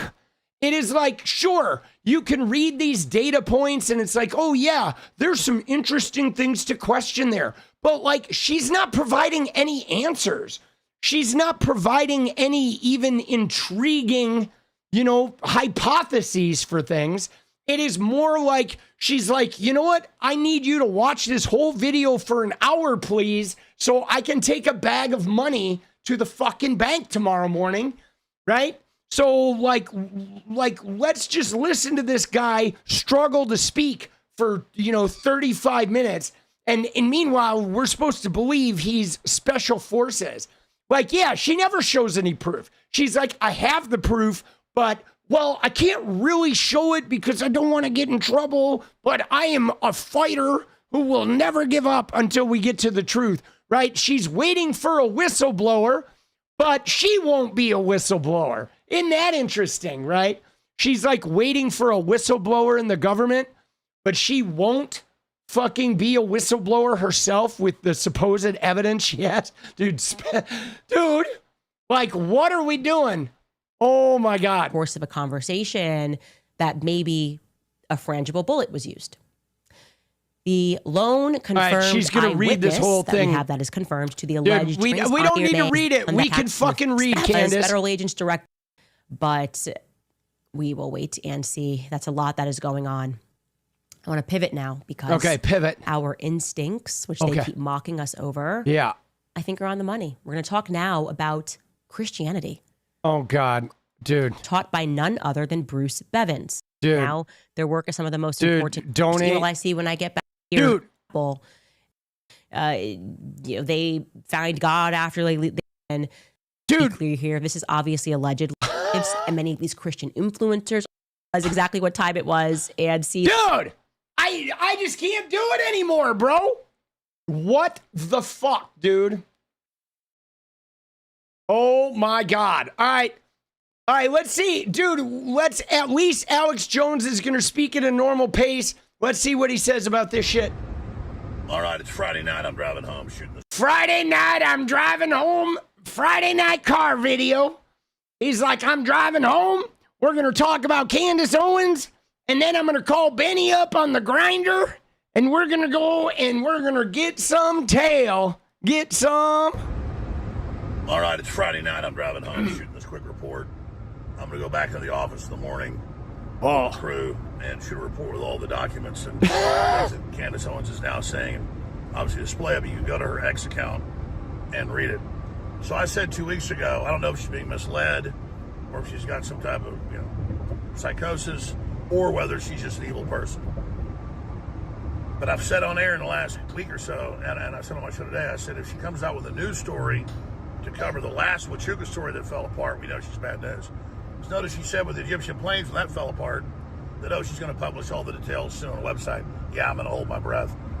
But with Fort 𝗙ecie𝗶𝗶, she, this source, famous con man who's been totally exposed, fake name, Mitch Snow, that it was the head of TP USA Security, Congressman Ahmadai, and then once he came on her show, and Erica Kirk was there too, 99% sure.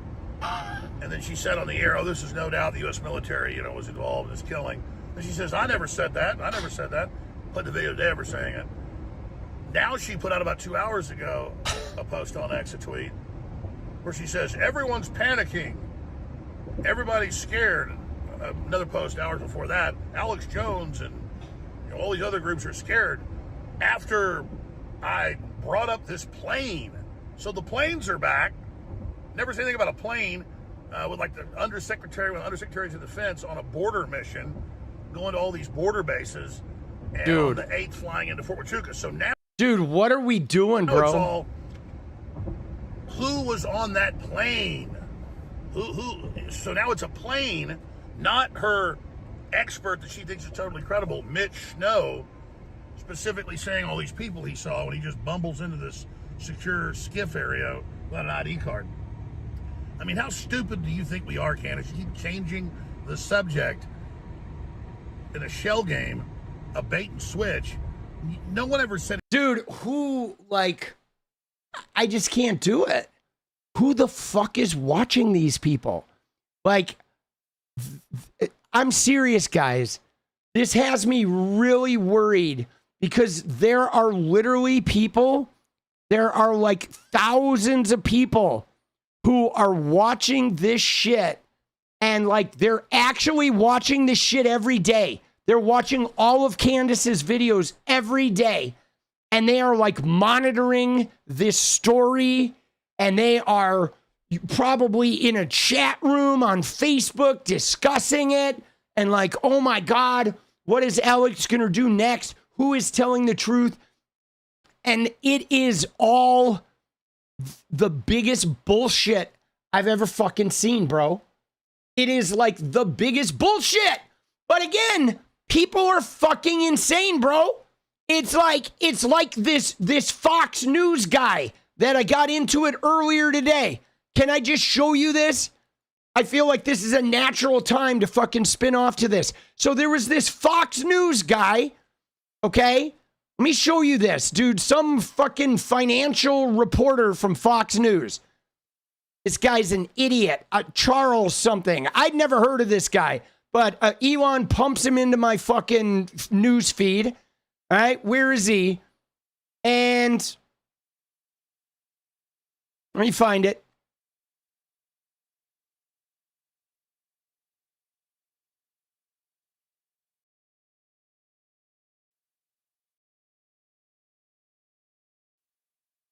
Where is this fucking clown, bro? All right. In the replies, you find this guy, dude. This shit, like, these people are mental, okay?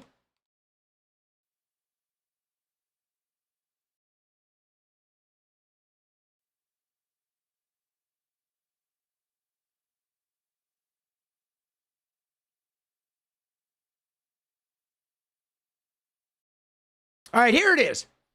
Okay? So this guy says something about, like, oh, they were talking about Trump freaking out on Christmas Eve. And this Charles Gasparino, he's a Fox senior correspondent.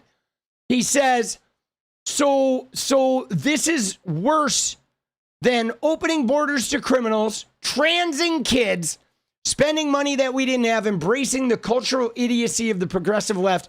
I take mean tweets any day over that anarchy. And I replied to him and said, nobody is transing kids, you fucking moron. And Trump added $2 trillion to the debt in 10 months. You fucking lying clowns. And so then this guy, okay, you know what he does? Is this guy then, he quote tweets me, okay? You ready for this? So Charles Gasparino, again, I have no idea who this fucking clown is. He quote tweets me from that, okay? And let me find the quote tweet. Here's where it gets good.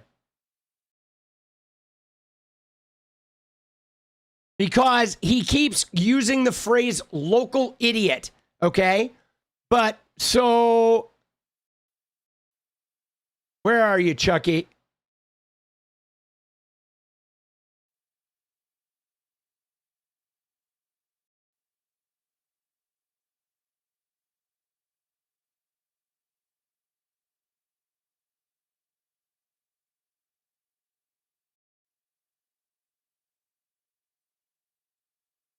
There it is. So he quote tweets me and says, local idiot, okay? Denying reality is what he says. Okay, that's what he does. He quote tweets me. And then I get under there and I ended up ratioing him. And I said, show me one fucking person whose kid was trans, you fucking clown. You have no receipts. You're just here to suck an Epstein rapist's dick for money. Fuck you, boss. Okay?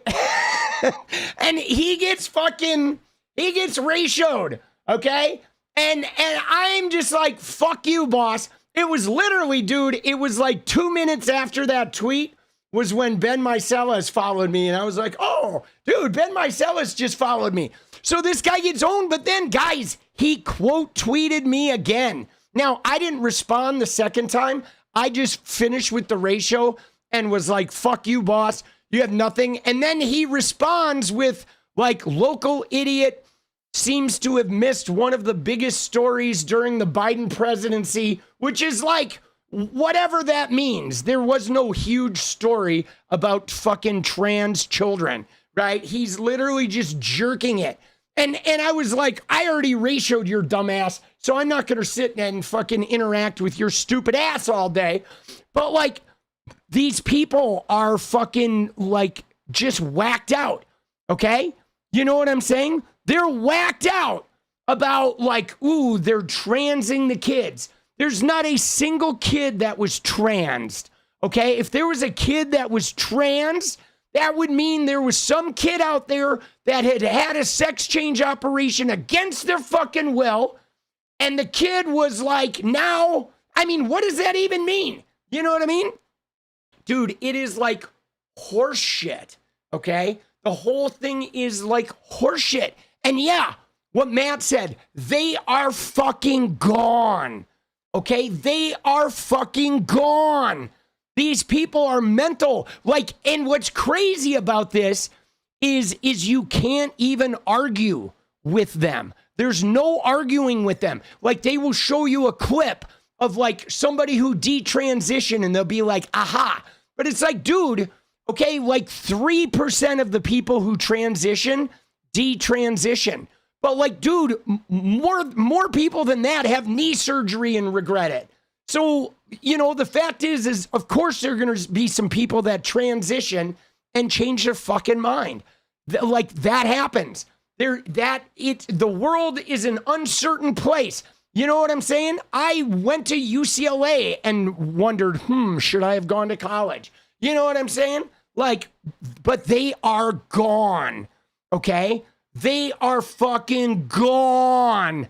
Where you cannot even reason with them. You can show them concrete evidence and they are just like, they can't see it. They refuse to see it. They are mentally just fucking gone, bro. You know, just gone. But dude, he got fucking pummeled though, dude. Dude, nice ratio there, fuck nuts. Dude, he just got slammed. Dude, bro. I mean, you know what's great though is I do appreciate him like quote tweeting me because it you know how many people like think this guy is a fucking putz and they're all like probably following me now because they're like, dude, homie just slammed this guy. Dude, what a fucking dink, bro.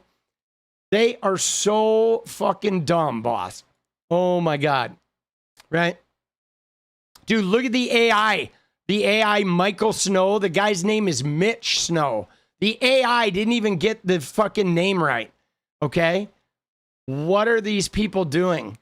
Okay? What are they fucking doing, bro?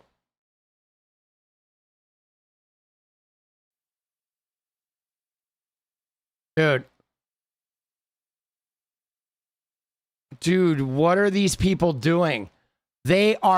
It is like they're conning the cons. Okay? They're conning the cons. Right? And now, like Laura Loomer's, dude, Austin is hands-free while driving. Oh, is he in Austin? He's breaking the law, dude. Maybe we should have him deported, dude. We should have him deported back to Mars. Fucking dumbass, bro. Jesus. I was wondering about him with him moving the camera and shit. He's got it on a selfie stick.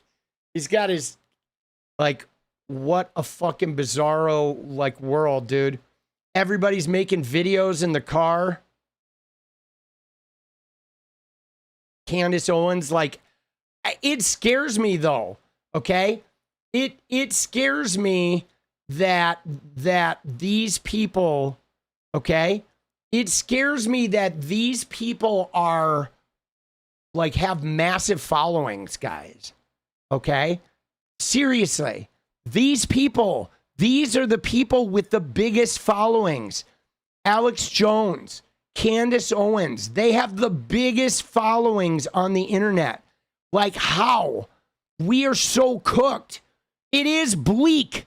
Bleak is such a way to, like, put it. It is a bleak thought to think that the biggest voices on the internet are these crazy fuckers that, like, use God and divinity, and they weave these stories with unreliable sources, and they never provide evidence, and all they do is obfuscate reality, and they're just literally making millions. Millions. You know what I'm saying? Like, you know, it is like fucking unbelievable, okay? Dudes, are we dancing? Pinky, let's go. Dude, let's fucking hit this dance, guys. We need 14 and 9. We need a dance party going before we commit group Harry Carey. Okay?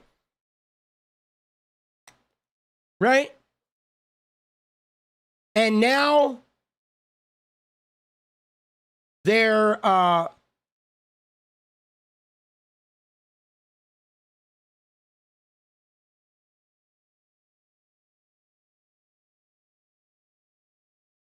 dude, what are they doing? I don't know what they're doing here. She's sending fucking messages from Andrew Colvett. Right?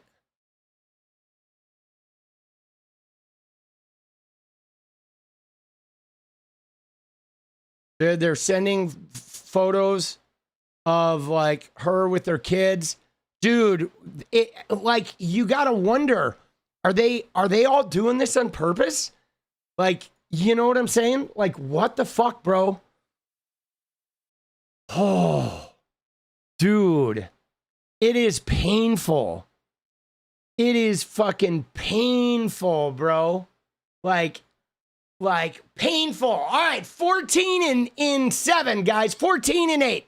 Let's go. Carnival Barker time. Let's get this dance party. We need it. Dude, we need the dance party, boss. At this point, we got to make it happen. Yeah, I mean, they are fucking like broken minds. Okay.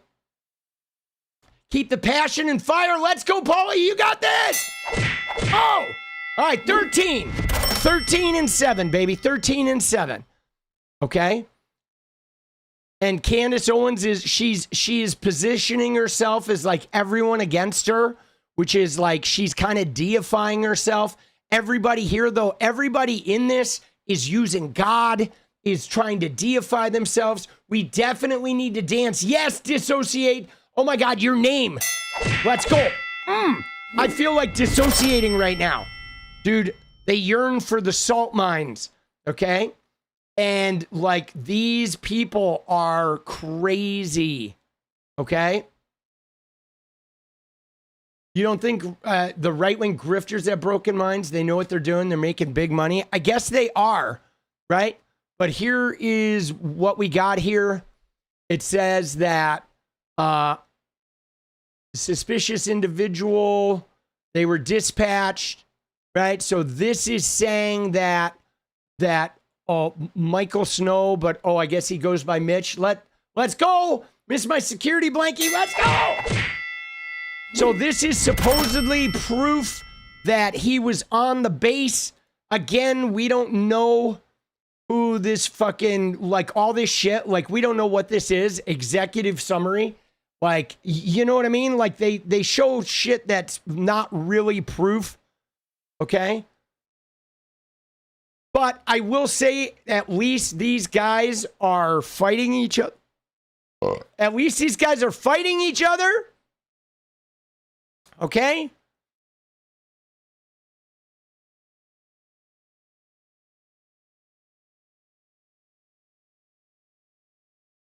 Dude, then there's some Brian Harpole guy. Dude, Lil Brown Bird, let's go! All right, guys. We are 11 away. 5 minutes, 11 away. Make this happen, baby. Let's go.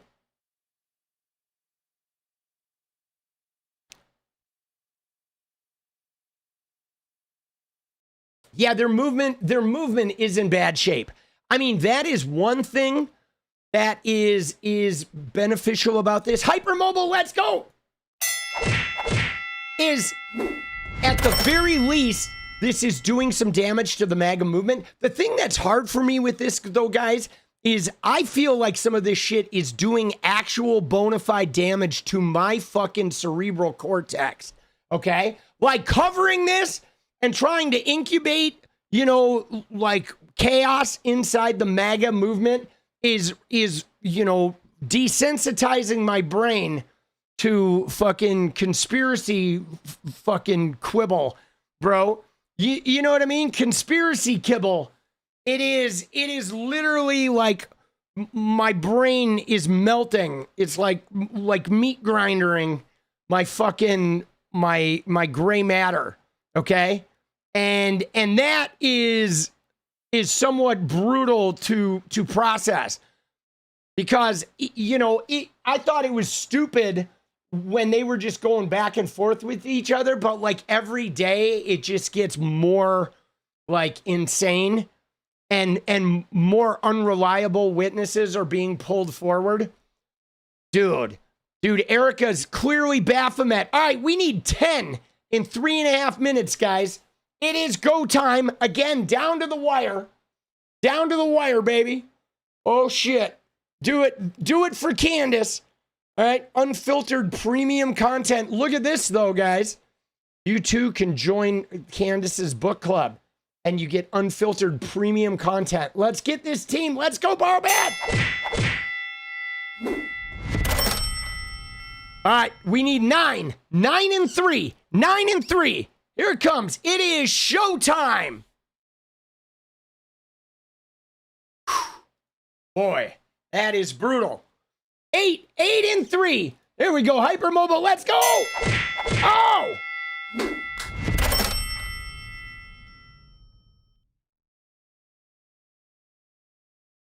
Yeah, I mean, dude, you know what's crazy, Angel?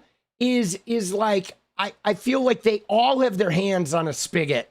Like every single person in the right wing is just opening every spigot of every like bit of misinformation and obfuscation they can on any topic under the sun. And they're just trying to drown us all with overwhelm. All right, 2 minutes. 8 in 2 minutes. We are down to the wire. Oh, Lord have mercy. Here we go. We are down to the wire. This is it. This is coming down to the bitter end, boss. All right. Dun, dun, dun, dun, dun, dun. Dude.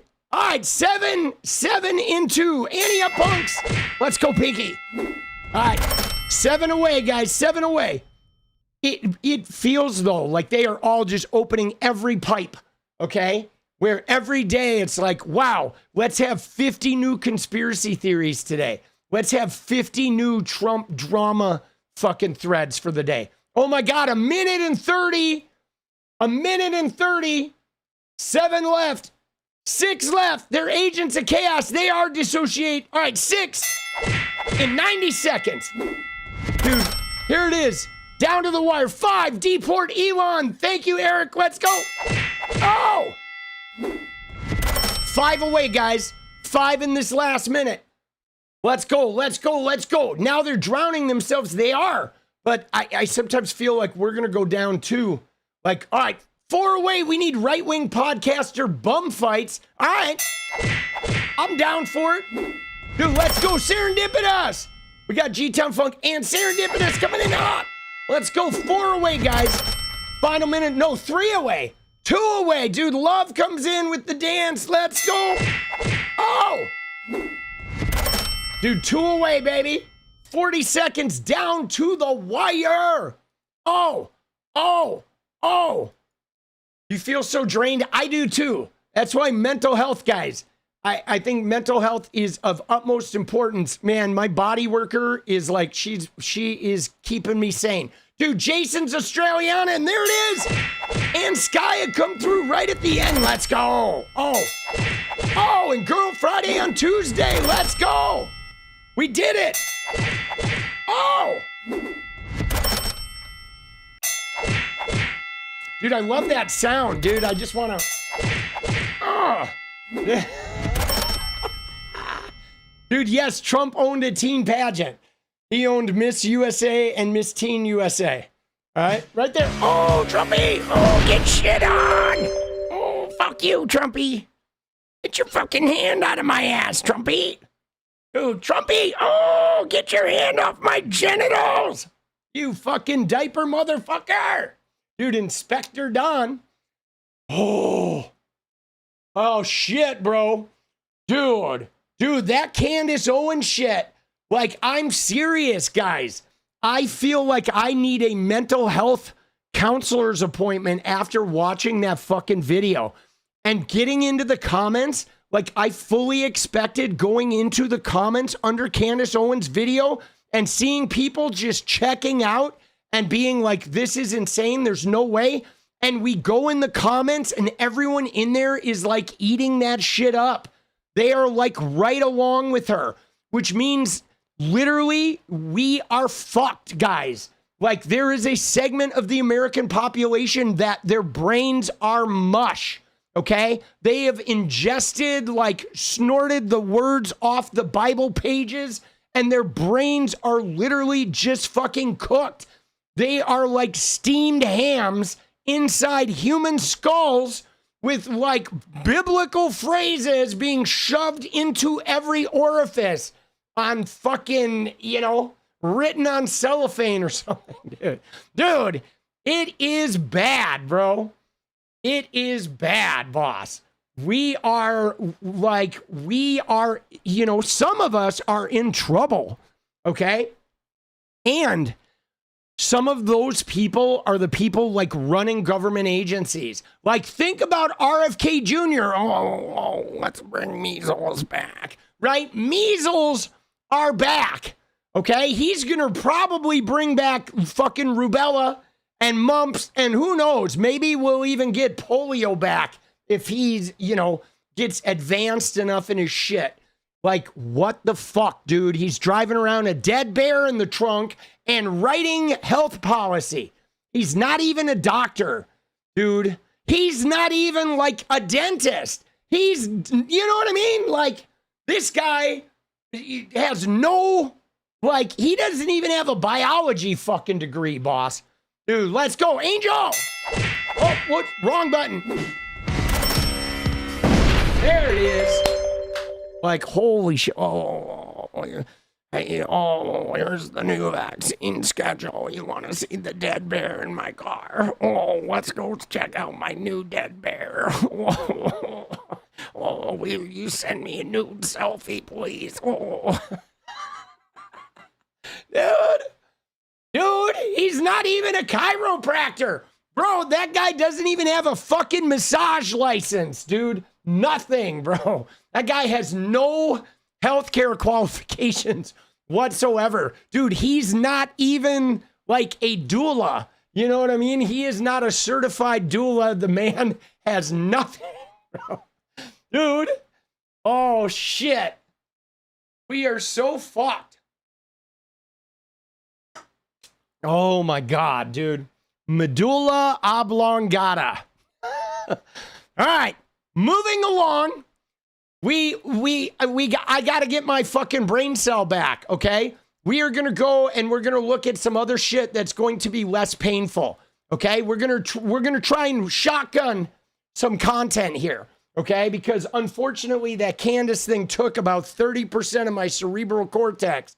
I lost most of my executive function and I am barely able to speak. But so now we got to shotgun some fucking content so I can make some videos before we go do our dance party.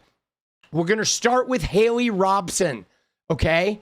Haley Robson, this is very important, guys. She is one of the Epstein survivors, and she's a very important survivor right here, okay? Now, Haley Robson, okay, just so you know, Haley Robson was one of the first girls that really cracked open the Palm Beach case. Okay? Okay? I mean, the origins of the Epstein case, again, it started with the stepmother of a girl who got in trouble at school, and the school found $300. And the mom got suspicious. And then the mom started like listening in on conversations, and she overheard her daughter talking about like massaging some rich guy. And then that stepmom went to the cops, and then the cops started investigating, and they started finding some girls who had gone to Epstein's house and given him massages for like $300. And they were all 14-year-old, 15-year-old girls. Then they found Haley, and Haley like cracked this shit open. You know why? Because Haley told them that, well, to save myself, I became a recruiter. Okay. So that's what was really epic about Haley is she kind of unveiled for the police the way this like pyramid scheme worked, that a girl would come in, she would get raped and abused by Epstein, she would get paid, but eventually, in order for her to no longer get abused, she had to become a recruiter. Okay, becoming a recruiter got you out of being abused. So then all the girls would start saving themselves by going and recruiting other girls.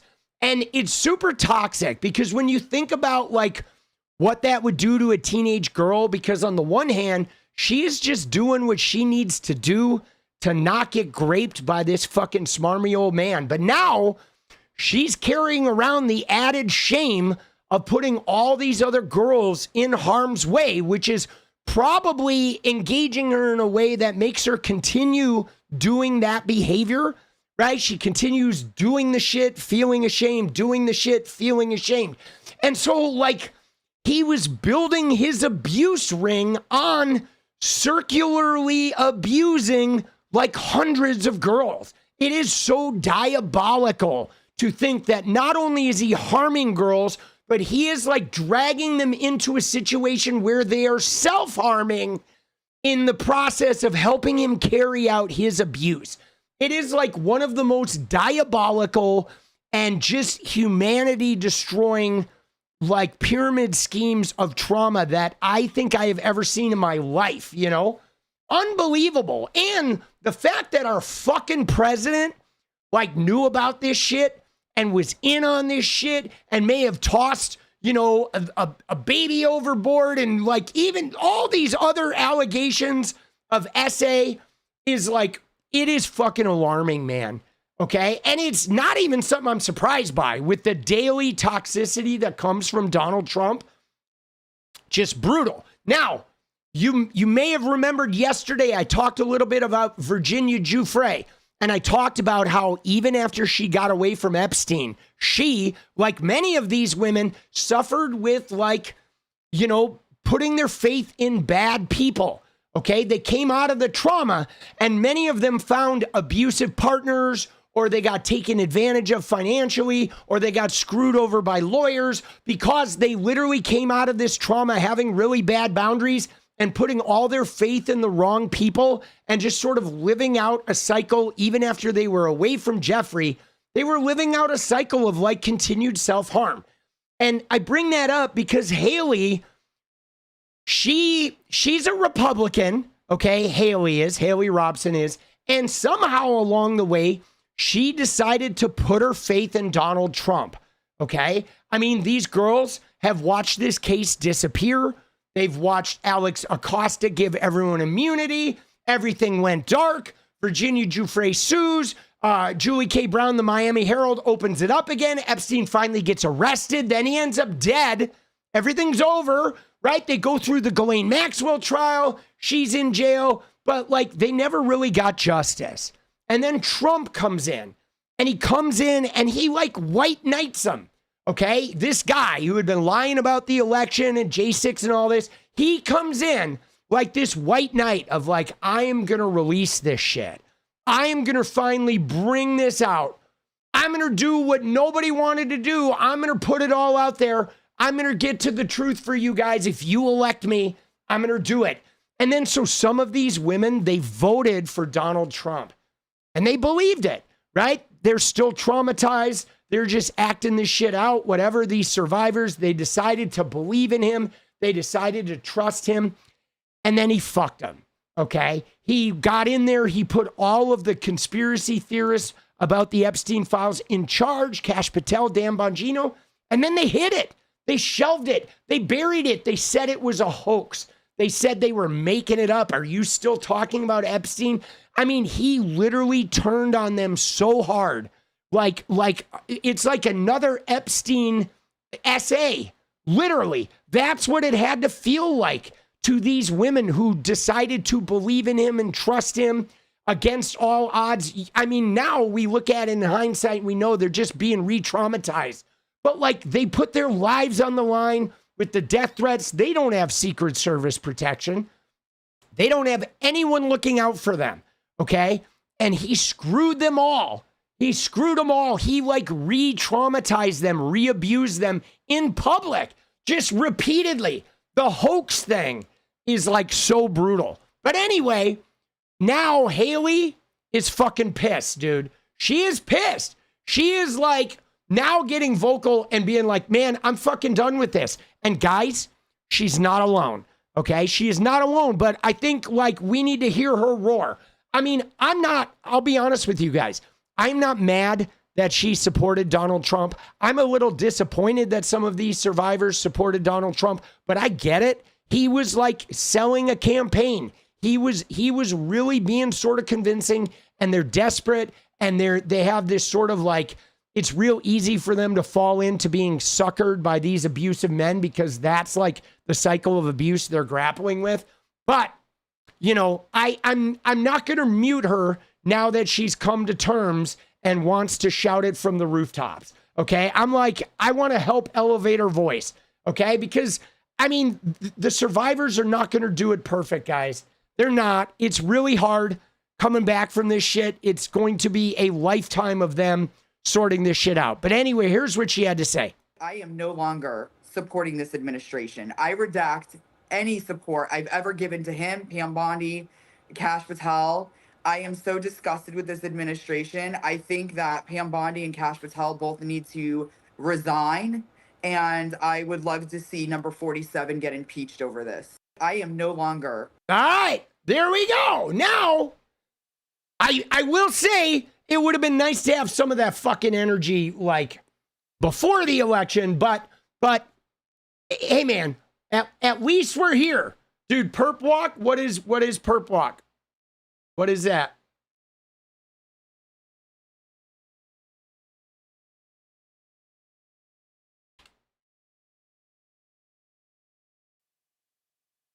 Dude, that's Robert Morris. What are you doing? Right? Dude, why you show me that, dude? That's Robert Morris. That has nothing to do with this. Come on now. Right? Dude, yeah, dude, that's old news.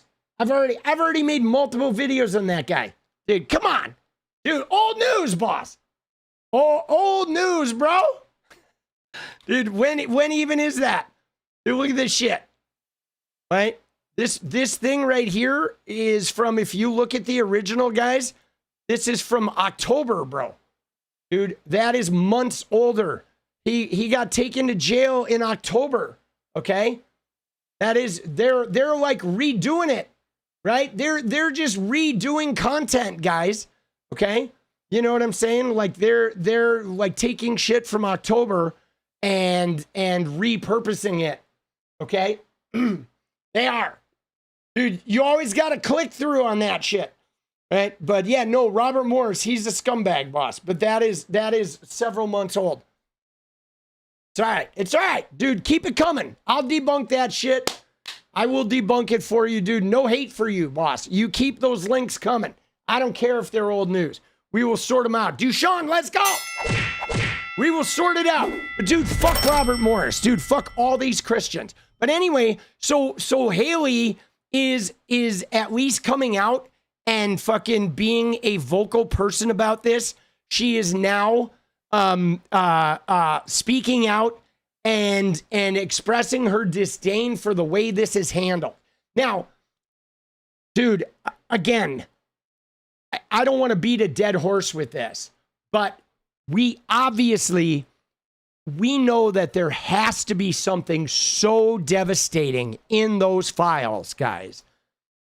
There has to be, because literally Dan Bongino and 𝗙cie𝗶𝗏 were the two biggest Epstein release voices in all of right-wing media.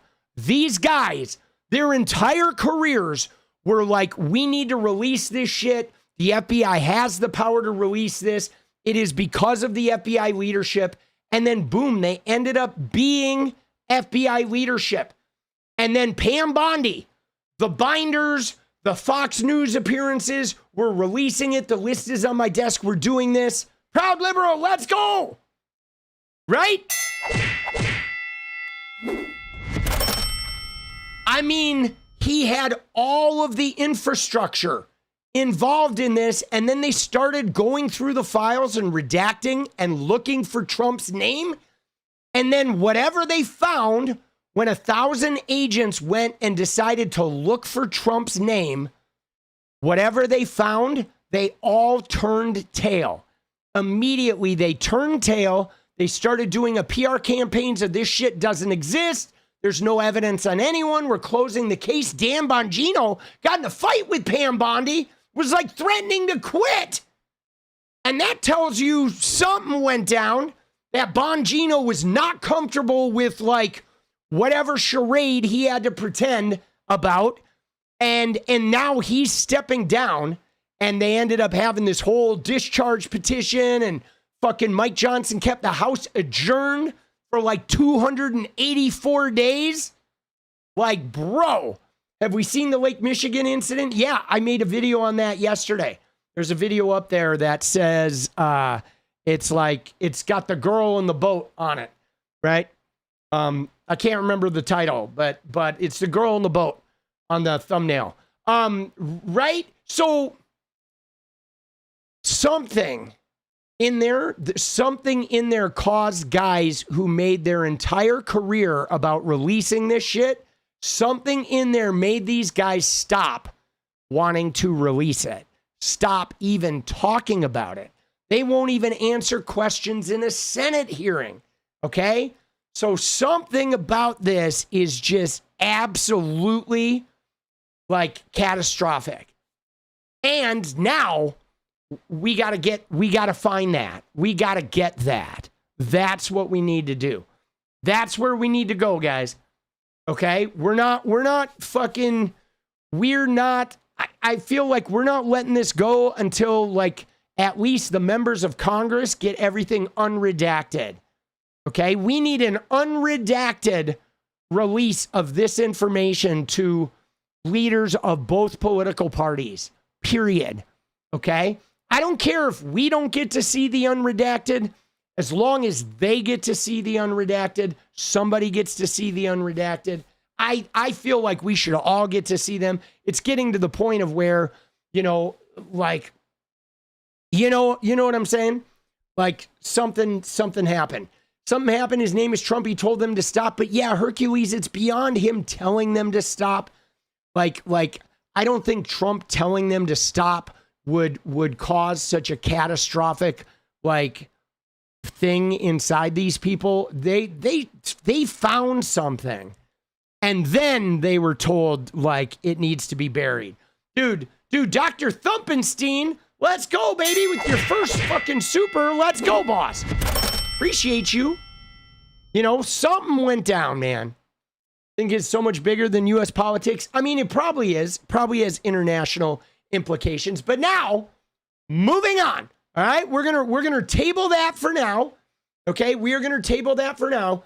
And yes, Virginia Giuffre did suffer a miscarriage, right? She absolutely did. But we're tabling this. We got to move on. We're moving on to the next thing because we are shotgunning some content here.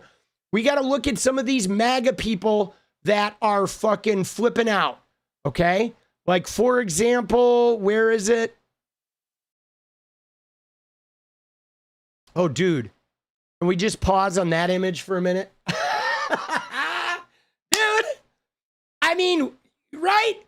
We saw the image of Trump and Bubba in bed. This is another one, dude. And the fact that they put the redaction squares on there, this one is money. Again, it's some AI doing some sort of old school. I love how they have the date, right? It's the day after my birthday in 2004. That's fucking beautiful, bro. Oh my God. Dude, I was on tour on October 23rd of 2004 too. I can tell you, let me find out where I was. You ready for this, guys? I was on tour October 23rd of 2004. Hold on, here we go. And I'm going to find out where I was. I was on October 23rd of 2004. It was a travel day, okay? I had played in Butler, New Jersey on the 21st. Then I went to New York City right? And I was hanging out with some girls in the Village in New York City, and then I played Baltimore, Maryland on the 24th. And then the 25th, I played in DC. And then the 26th, I was at CBGB's in New York. So I was in New York. I may have been in the proximity while this was happening. I could have been in the neighborhood, boss. I was literally, right? I was literally in New York at that time. Let's go, dude. I was vibing Bubba. Yeah, CBGB's was a definite RIP. I mean, I'll be honest, guys. When I played there, it was pretty beat. It was pretty fucking beat. Yeah, so there's a I'll show you what I have here. Okay, let me show you this thing. So here's what I have, guys, is I have this old website that is from, right, an old Wanted's website from like 2006 that is stored, that has a listing. I used to keep a website. And so this is a listing of all the shows I played from 2004 to 2006. As you can see, I was on the road a lot. It's something that I have stashed away. And so in 2004, right, it is right here, right? The 21st, I was in Butler, right? 22nd and 23rd, I had off, which at the time that I knew some girls that lived in the Village. And so I spent a couple days with them. That's why I took days off. Normally I wouldn't take multiple days off like that around a major city. But then we did the Mojo Room in Baltimore, Velvet Lounge in DC, CBGB's in New York. And then I had 3 days or 2 days before the pilot light. So that was more hanging out, right? It's a tire store now, CBGB's is. See, I'll tell you this, guys. The thing about CBGB's, by the time I had played there, it was already beat. I mean, it was over. It really was. It was beat. Like, nobody liked working there. There were not a ton of people there. But despite that, it didn't even matter, because what it was really special to play there, right? Like, you go down to the bathrooms are down at the bottom of these stairs, and they are like skanky, but it's like 60 years of like graffiti and people signing the walls. I mean, and I'm telling you guys, the stage, you could feel it. Okay, CBGB for the win. Let's go. I mean, let me just tell you, there were probably 30 people in the audience. There were not a lot of people in the audience, but guys, I fucking played a show there. Like, I had the set of a lifetime there. It was like one of the most like electric performances I think I had on that tour. And because of the stage, it was just like, I don't know, there was something about it that was just surreal. Okay. There's just a lot of energy. I had the same thing in Seattle at this club called the Off Ramp, which now is called El Corazon, but it originally was called the Off Ramp, and it was a club where all of the Seattle bands played, right? All of the fucking like Nirvana and everybody, and you could just kind of feel the vibes, man. You could feel the ghosts of like, you know, like the explosion that stuff started there, because CBGB's launched like when CBGB's launched an era, okay? CBGB's didn't just launch like the Ramones. I mean, people think of the Ramones and punk rock, but guys, CBGB's launched fucking the Ramones. It launched Talking Heads, Television, Kiss, fucking, you know what I'm saying? Like the Berlin, Blondie. I mean, it was like the New York epicenter, that and Max's Kansas City, which was like a little bit of a more underground place. But like CBGB's launched every style of music that exploded out of the late 60s and early 70s, like launched from there. You know what I mean? It was just like, you know what I mean? was like unfucking real, man. So yeah, it was a good show. Good show. But as you can see, from 2004 to 2006, guys, I played a lot of shows. These were all tours, right? There was a tour from October of 2004 to November of 2004. Then January of 2005 to March of 2005. Then August of 2005, my son was born in May. Then August of 2005 to November of 2005. And then a January of 2006 to March of 2006. So it was like 2 years, 2 solid years of fucking like touring while I was having a kid. And I was touring alone too. All of that. I booked it. I drove it. I fucking loaded my gear. That whole thing was like me, dude, for 2 years, boss. It was crazy. Right?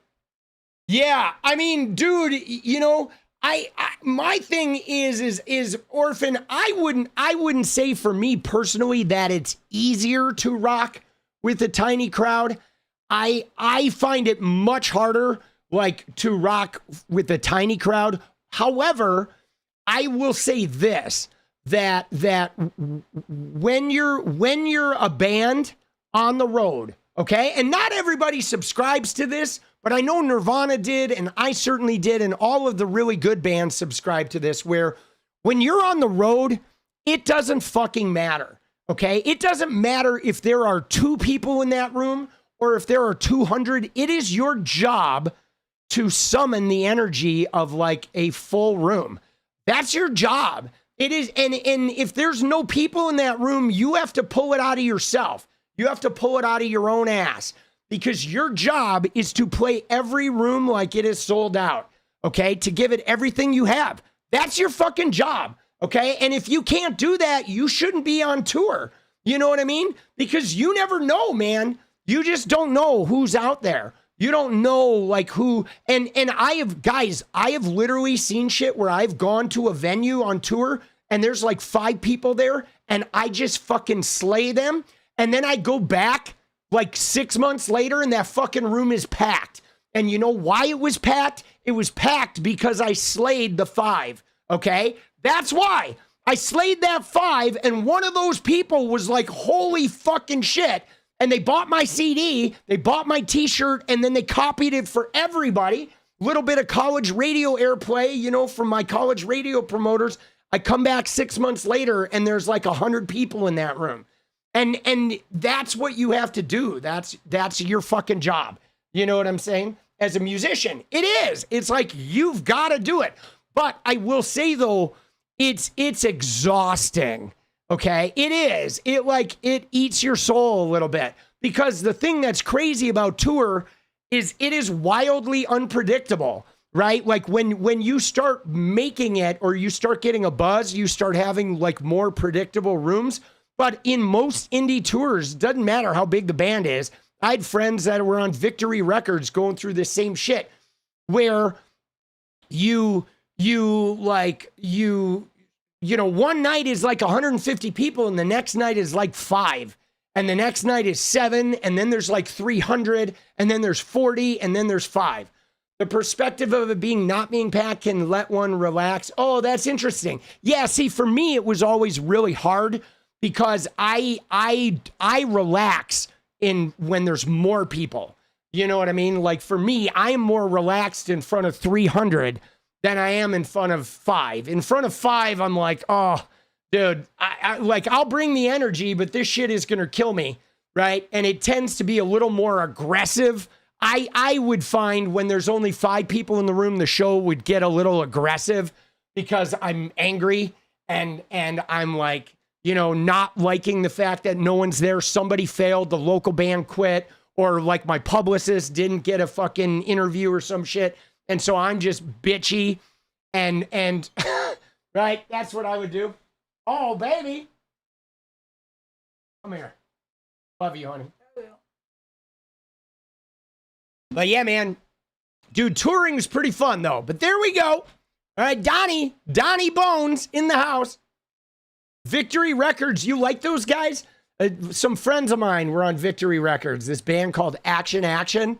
Dude, they were so good, right? These guys, right? These guys were like, were friends of mine, right? Dude, Adam and Thomas and Clark and Dan, dude, they were so good, right? They were fucking a really good band. They never quite made it though. Dude, they just, like, I used to play shows with them a lot. They were on Victory Records. I guess they had been, like, Thomas, Mark Thomas Klufel, he had been in fucking the Reunion show, right? And they were on Victory Records, and they made this album is, like, amazing. So this came out in September 2004. I met them at a show in, I think, January of 2005 at Indianapolis at the Emerson Theater. And we used to fucking like play with each other at various spots around the country. But they were so good. They were playing for like 200, 300 people a night. They were. But they never blew up, which is so crazy. I don't know why they didn't blow up, right? They were so good. But then, like, what ended up happening is I don't know what happened to Clark, but Adam is a firefighter in Long Island. He like quit music and is now a firefighter. Dan Leo is still playing in bands. He is in a band. Who is he in? Hold on, let me see here. He is in.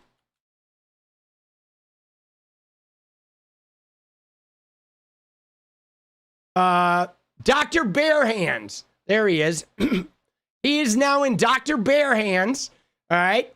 And Iron Sheik. That's who it is. Iron Sheik. That's the band that he's in. He's in a couple bands, but I think Iron Sheik is his big one. All right. So that's Dan Leo. That was the fucking drummer. And then, dude, the singer had a brain tumor, man, and had like brain surgery, and it like just quit playing music altogether, dude, which was crazy. He was so young. He's like 28 or something. Ended up having brain surgery. Like, dude, just crazy fucking shit, boss. But I highly recommend them, guys. If you find this record, I'm gonna put the link in chat. This record is like one of the better synth rock, fucking early 2000s indie rock records out there. So good. Dan Leo wasn't the drummer on this record. They had a different drummer. The drummer on this record was, who was the drummer? Scully. Okay. Oh, he was from the Reunion show. The drummer was good on the record, but he wasn't the drummer who toured with them. Dan Leo, like, toured with them, wasn't on the record. But this drummer is fucking good, dude. Good record. All right. All right. Sorry. Sidetrack. Little musical sidetrack. We always end up there somewhere along the lines. But now we're going to go back to covering some meltdowns of, right? You like post-grunge and or grunge? All right. What or grunge? Is that Oregon grunge? So let's find this guy. So people are defecting, guys. Okay? People are defecting from MAGA. They are flipping out, okay? This person we got, I got to find another one. Hold on. We're going to talk about, pre-grunge. Got you.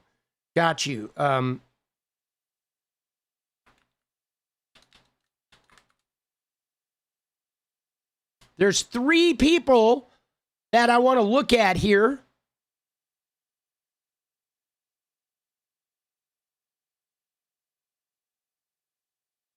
Is it this one?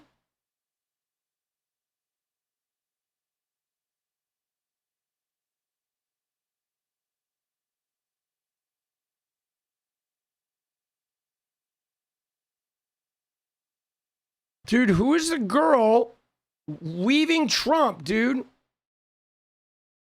I thought it was Patriot Girl. Dude, you know what I'm talking about? Now I can't find the thing. What is her name? Right? Wasn't it Patriot Girl? There was somebody who was like a significant person. Yeah. Is that what it is? Blonde Patriot Girl? Is that her name?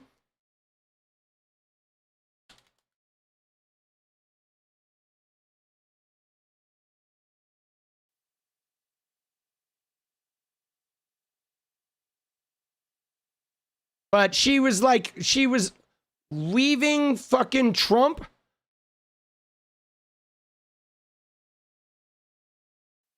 She was like, I apologize. I'm sorry, but I'm done with Trump.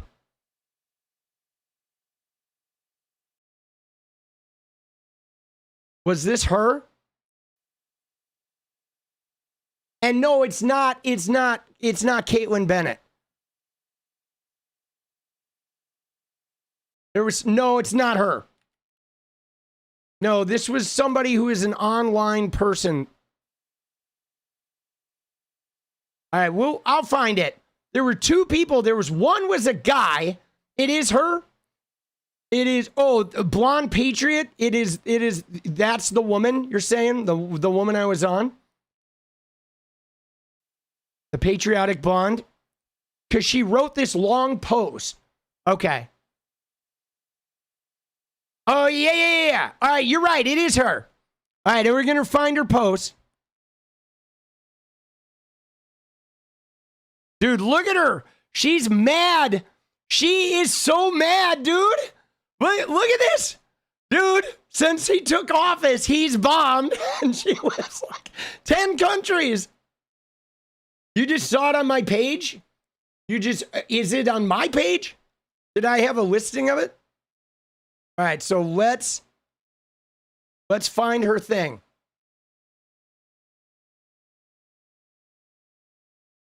She did this long thread where she just said, I'm fucking done with this. I'm gonna find it. Did I retweet it? I don't think I retweeted it, did I? Dude, I'll find it.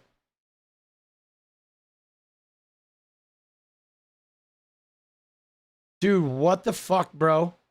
What is going on with the Epstein shit? Dude, we're going to save that one. I'm going to have to revisit that. That's going to end up on a thumbnail.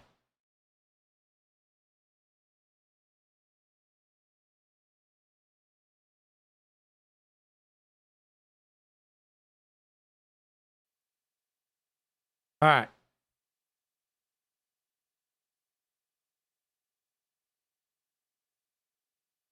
Oh, here it is. Here it is. Okay.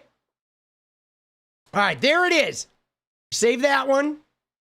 Okay, so there's that one. Now there's one more that I want to look at, which was a dude. It was like a streamer who said he was like done with Trump. Okay. And it was a guy. I thought I had bookmarked it, but apparently I had not, because I don't know, because I'm a fucking dumb shit. But it was a video of a guy on stream sort of disavowing Trump. And I don't know if you know who that guy was. No, it was not Asmongold. It was like,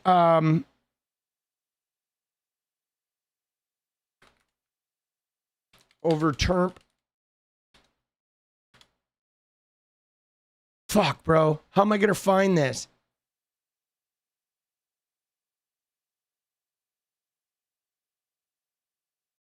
Oh, I wish I had bookmarked this shit.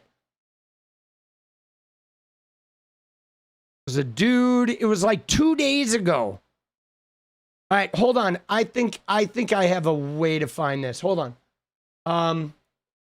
Let me check my history real quick.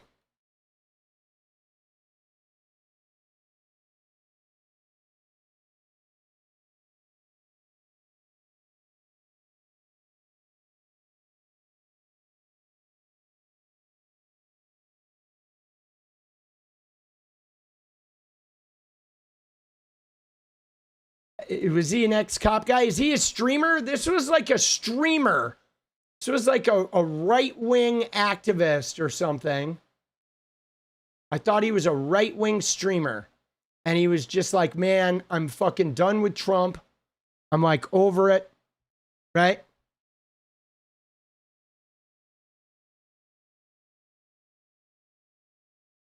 Yeah, I gotta remember to bookmark this shit. I thought I had bookmarked this stuff, dude. I swear to you, I thought I had bookmarked this guy. I think he had a beard. I think he may have had a beard. That could be him. What's that guy's name with the beard who said it?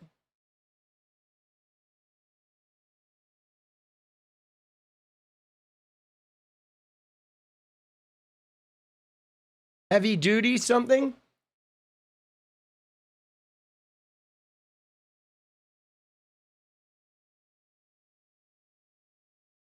You see.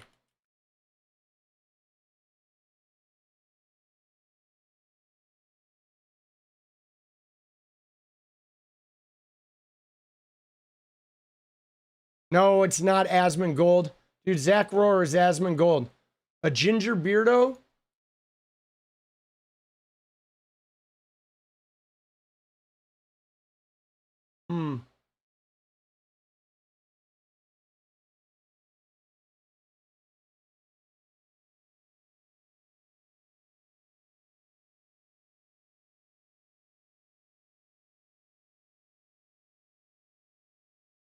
Fuck, bro.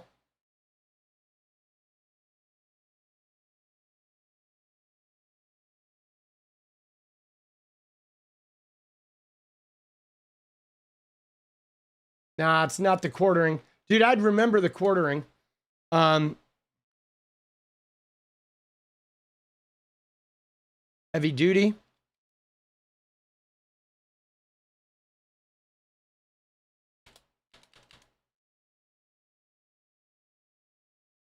Nah, it's not the quartering. I'd remember Jeremy. I know that asshole. Dude, I have some personal shit with that guy. That guy, like, tried to cancel me. That guy tried to cancel me over some bullshit. So I would absolutely fucking know him. You know what I mean? Like years ago when I was a gaming streamer. Heavy Duty Country.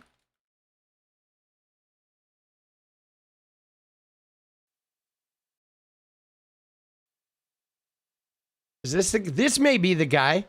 Did this guy have a video where he just went off on him?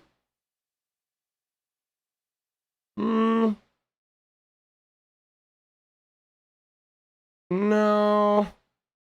There's a specific video. Yeah, no, that's not the guy.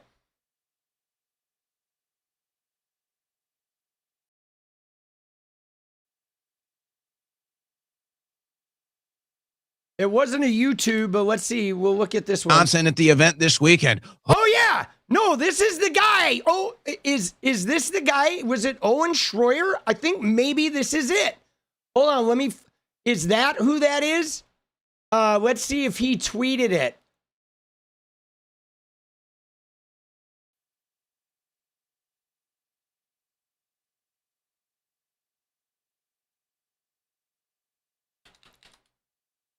Because that guy is a hardcore fucking dude.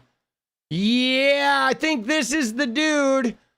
He's going to have a little video of him in his stream setup, right?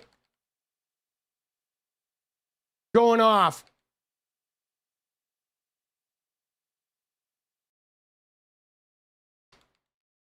I think this might be it.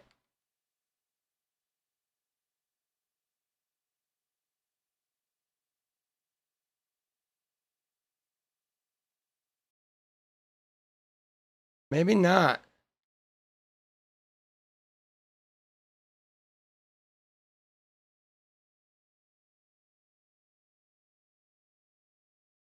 Oh, no. No, that's not him either. Huh. But he says he's done. Yeah, maybe it was YouTube. I thought I saw it. You know what it is, though? I wonder. Now I think I know what it is, guys. I think somebody else posted Owen Schroyer's YouTube clip on Twitter. That's what it was. Like, he didn't post it. I bet it was somebody else posted it, and right, that had to be it, because it was definitely that fucking Christmas clip, right? Maybe it was this one.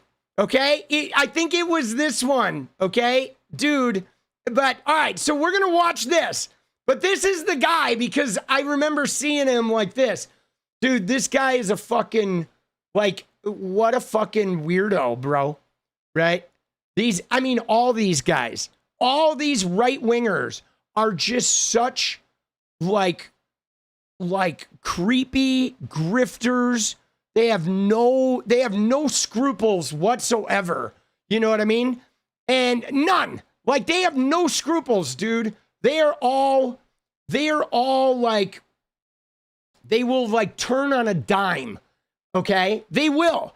How do I keep up with them? Yeah, you see, it's hard, Tech, to keep up with them. I mean, for me, because I interact so much with this shitty right-wing content, like my For You page on Twitter is just a disaster. Like, Elon feeds me like the absolute worst human beings all day long. Okay? All fucking day long. He just feeds me the worst fucking shit possible. And I mean, I just see the dregs of humanity. Right? But all right, here he is. All right, you ready? Fucking Owen Schroyer. All right? What a fucking weirdo loser, but this is the Christmas spirit. Here we go, guys. We're going to watch 3 clips, then we're going to dance. Then we're going to go make some videos, boss. You ready? All right. Because, guys, they are fucking, like, they're melting down. Okay? They're melting down, guys. They are, I think, like, think about this. We have to look at this tweet before I get started here. You ready, guys? Look at this tweet. Okay? This tweet is how crazy this is. But right here, look at this. 2025 sets the record for congressional inaction. The fewest laws passed and the fewest House votes since 1989. That was Bush 1, guys. That was after Reagan. When Bush 1 fucking won this thing, okay? And nobody liked him. And his government was a disaster. America was a disaster. We were still kerfluffled after Reagan. The fewest House votes since 89, okay? They've done nothing. And the GOP, they have every branch of government. They should just be like rubber stamping shit, guys. They've passed nothing. They haven't voted on anything. They have been the least active, the least productive Congress in 40 years, guys. Nothing.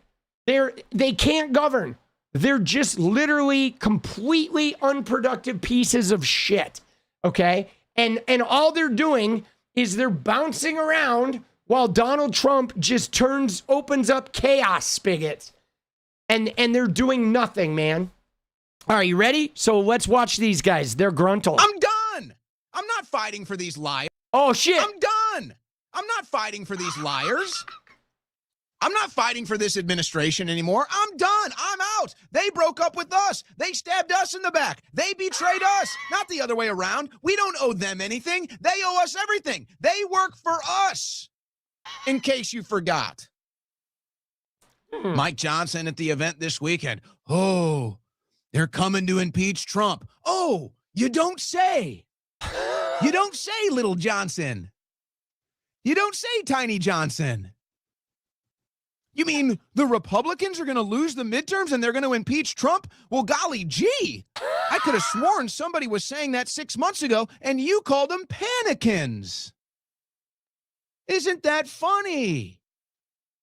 And now all of the Trump cultists and all of the Trump cheerleaders and all of the Maga sheeple, oh, we need to unify. Dude, the Maga sheeple. See? Dude, it's so funny seeing them like turn their negative energy on each other. Isn't it kind of funny? Like, and they're wholly unprepared for it too, right? These MAGA shitheads, they spend all their time just attacking everyone, but they have like the thinnest skins, okay? So watching them attack each other, They're like so easily wounded. They're like the tears just flow, dude. They just flow. We need to unify. We need to win an election. We just won an election. We need to unify. We need more Nicki Minaj's. But not him, though.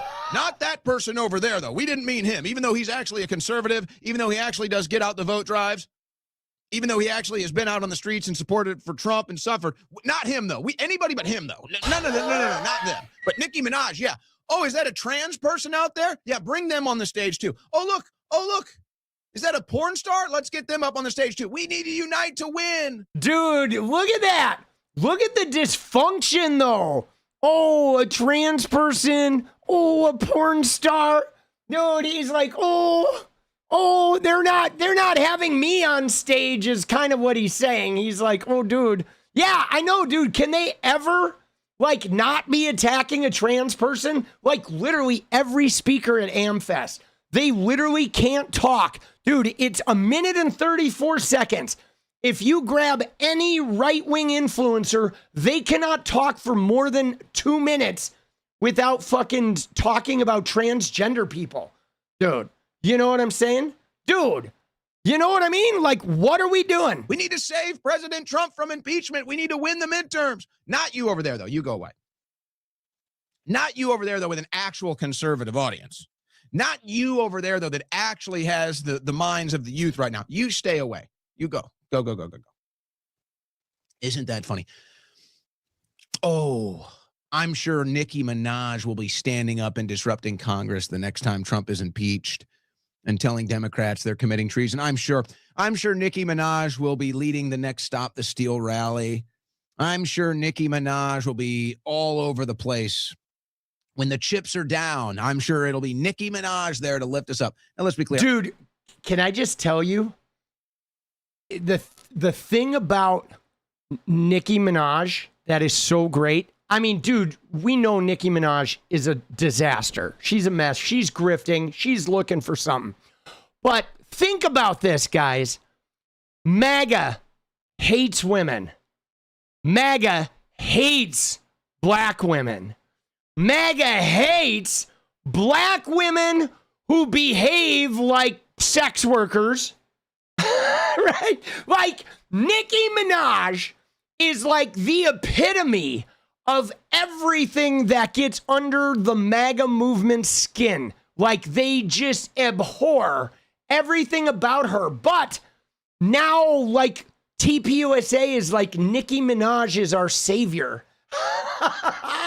Dude, they're literally like, their savior is somebody that checks every box of their most despised portions of society.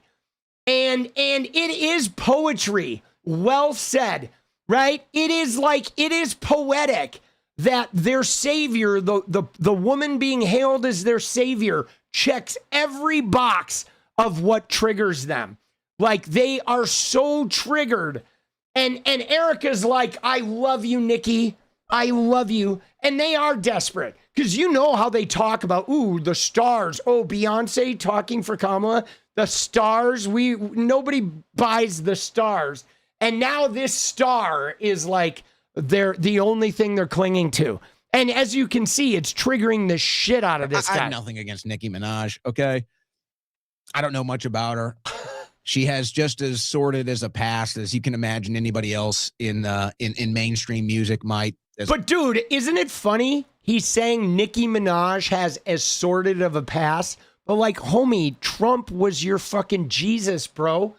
How can anyone polish Trump's knob for like 9 years and then say Nicki Minaj is sordid, right? Like, their lack of self-awareness. Like, literally, you've been polishing the knob of the grapiest, most vile, disgusting human being on the planet. And you're like, oh, but Nicki's sordid past. Yeah. Dude, the cognitive dissonance is wild. As far as what they sing about, what they do, who they date, who they marry, whatever. I really don't care about that. If anything, over the years, I've kind of liked Nicki Minaj. Laugh at me if you want. It's fine. I deserve it. I've kind of liked her music over the years. Even her most recent Pink album, He not likes bad. He likes that booty. She came out against the vaccines when it was not safe to do so. Dude, yeah, no, he's pissed. I mean, he's obviously livid. So I'm not sitting here bashing Nicki Minaj, whatever. I don't really care if she wants to get invited to these events and start, I guess, promoting, I don't know what, voting Republican, I guess, or maybe Erica just wanted to be on the stage with her. I don't know what the deal with that is. I just think it's funny that it's like they're going to do the conservative establishment, Con Inc., is going to do everything they possibly can politically to try to save the midterms and save their political hide, except the one thing that they need to do. And everybody knows what it is. I don't even have to say it. That's how obvious it is. I don't even have to say it. Everybody listening to this knows exactly what it is that the GOP needs to do. I don't know what it is. Never do it. And that's what's so funny about this. I don't know what it is. That's what's so funny watching these people flopping and flailing around. Dude, I mean, I'm not a GOP suck up, so I have no idea. He's like, everybody knows what it is, but I have no idea what it is. Right? I don't. On the stage all weekend, clinging to the one thing. Get a brain cell? That's stopping the Republicans from getting to the next level, stopping Republicans from winning the youth for 3 election cycles, stopping the Republicans from winning the midterms. The one thing that they could do, dude, what is it? Save all of this momentum from trending the wrong way. The one thing, and they will never do it. Instead, they'll do everything. They will sacrifice everything politically at the altar of Israel. Oh, all right. And we all know it. Okay, so yeah, it's Israel. Dude, I guess that makes sense, right? It's Israel. Yeah. This is the problem. The problem is some people in the right wing like don't want to see kids dying in the Middle East, and they're like, wow, Israel's being really aggressive. But then some people in the right wing are just deeply anti-Semitic. And now that the anti-Israel, right, that anti-Netanyahu, that anti-Zionist movement has kicked up, all the anti-Semites are like, they feel like now's their chance to pounce, right? You know, they're fucking, dude, his chat was on fire. I'm sure it was, right? But anyway, he's broken. Okay, these guys are broken. Okay, and Epstein is the thing that broke it. It is, dude. Epstein broke him because they're. Here's the thing about the Epstein for these guys, all of these right wingers, is they were so programmed by Cash and Bongino, right? Danny B and Kash Patel. We're like, the FBI is hiding the Epstein files. This is the Democrats. We're going to unleash this. They can release it. It's all the Democrats. And then they became the head of the FBI and they buried it and they cannot process. Why did they bury it? Because there literally is no legitimate reason. It's like, if Trump isn't in it, there's no reason to hide it. If it's the Democrats, there's no reason to hide it, right? So it either means Trump is in it, or Trump is the deep state, or Trump is protecting the Democrats.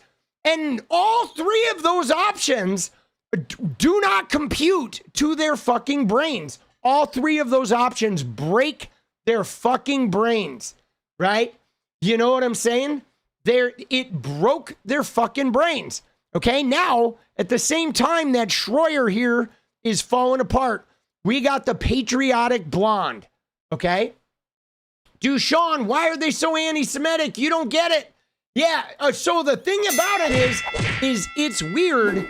It's weird because the thing is they like the nation of Israel and the Israeli government or whatever, the idea of Israel like kicking around in the Middle East and being supportive of the nation of Israel, the tribe of Israel, to set off the rapture.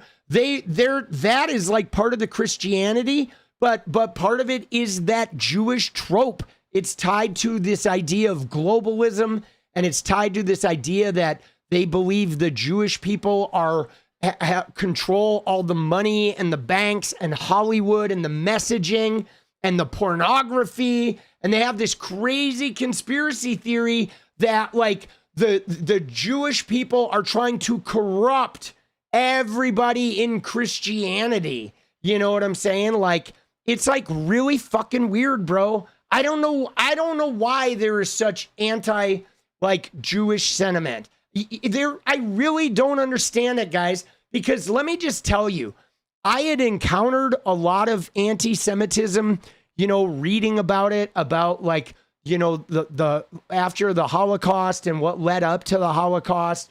And obviously like the anti-Jewish sentiment that existed in Hollywood and shit, and much of which came up during McCarthyism and shit like that. And I heard all of this stuff about like this anti-Semitism like around in the world. And then I went to UCLA and I rushed fraternities. I did fraternity rush and I got a bid from this house that I loved and I joined the house, and it was a Jewish fraternity. It had, at one time, it was all Jewish. Now there were a couple of non-Jewish guys in it. There were like 2 of us in my pledge class. But like, dude, I got to know like Jewish people from like inside a fraternity that was like had a lot of different kinds of Jewish guys in it. And I went to their houses and I got to know their families, and I dated a bunch of Jewish girls, and like, you know, like, I don't know, it was weird. Once I had that experience, I was like, why do people hate these people?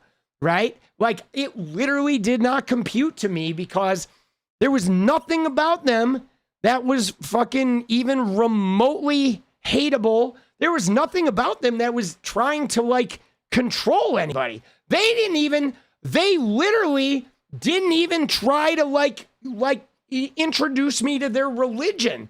Like, which is one of the craziest things is literally of all the Abrahamic religions, like the Jewish people are the ones that like, they don't care. They're not trying to make you Jewish. They don't care if you're Jewish or not.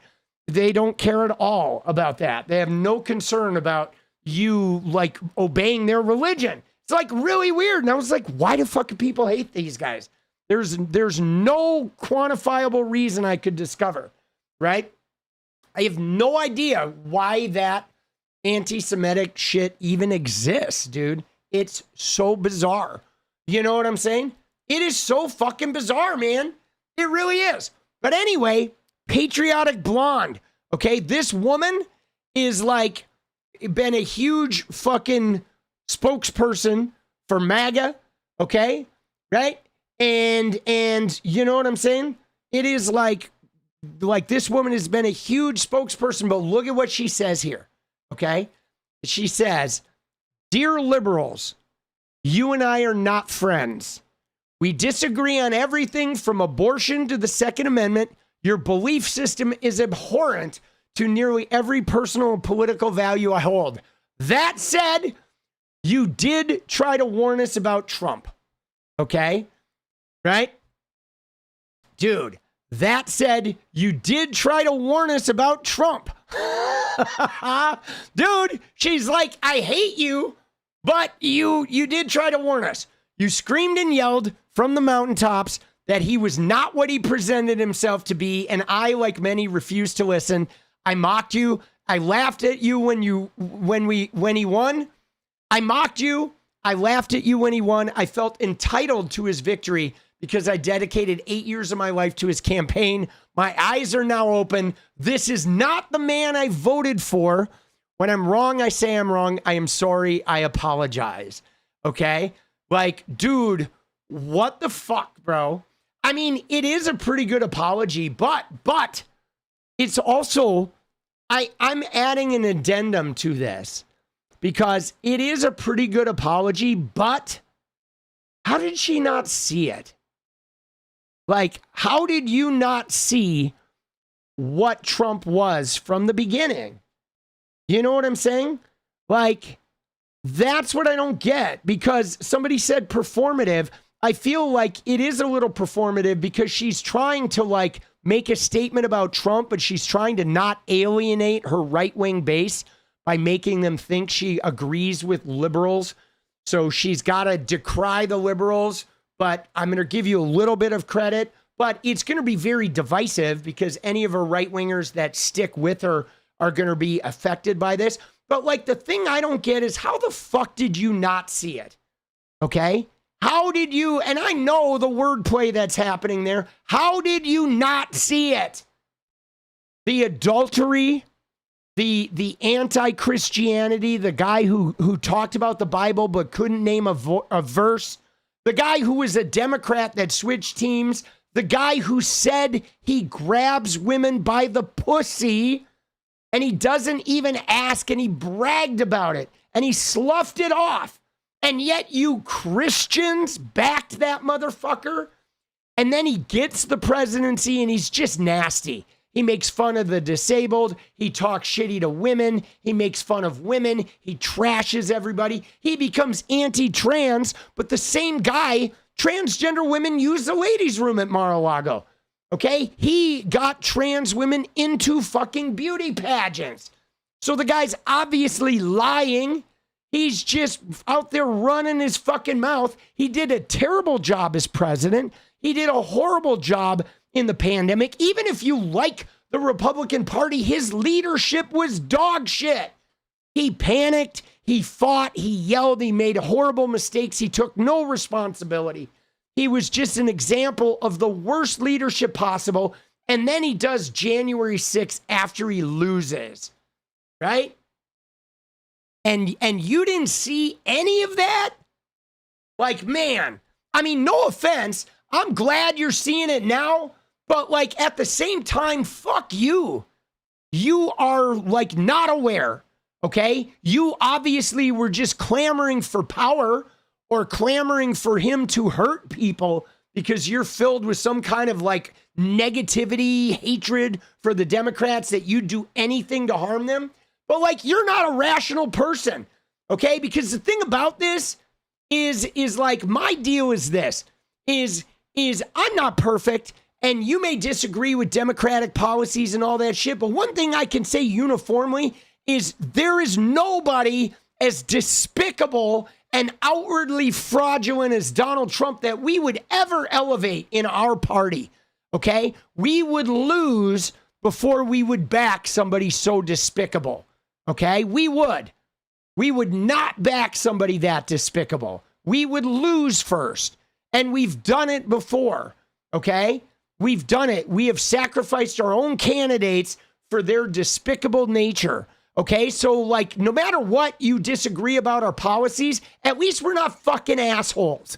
At least we're not going to get behind like the worst of the worst and fucking like allow them to infiltrate us and defile us just to get a little bit of fucking power, okay?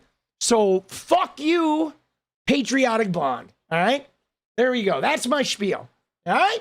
I'm serious, you know? It's like, how do you not see it, right? Come on, man. All right, and last but not least, guys, okay? You ready? Last but not least, we got this one, okay?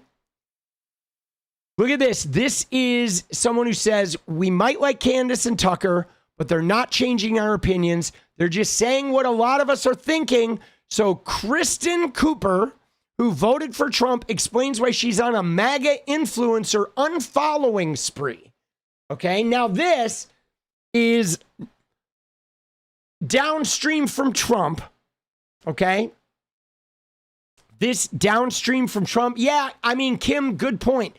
This is downstream from Trump, where now they're having a breakdown of the MAGA influencer sort of like mechanism.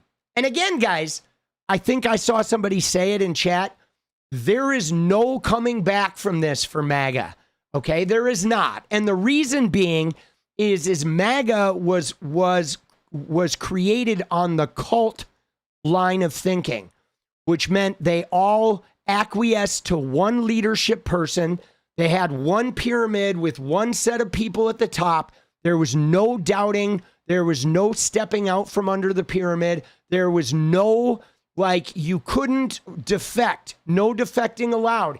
And their faith in that leader was unshakable, okay? It was. He was always right. They always got behind him. They always deferred to him. And he always knew the perfect thing to say to quell the upset and to rally everyone. But he's lost that. He lost it with the Epstein thing. He cannot get it back. And the more he tries to get it back, the more he breaks it. And so now their unshakable trust, their faith has been broken. And once that faith is broken, it's like somebody dropping out of Christianity, man. Once they see the light, it's over. When you're in Christianity and you see the cracks in that bullshit veneer of God, once you see the cracks, it's over, man. You're done. It may be 1 year, 2 years, 5 years. It's over. Once it cracks, you cannot put those cracks back together because the cult faith is like absolute fealty. It is undying, fucking no questioning, 100% in. And once that cracks open and you have 5% of doubt, it just is like pulling the thread on the sweater, boss. That shit is falling apart.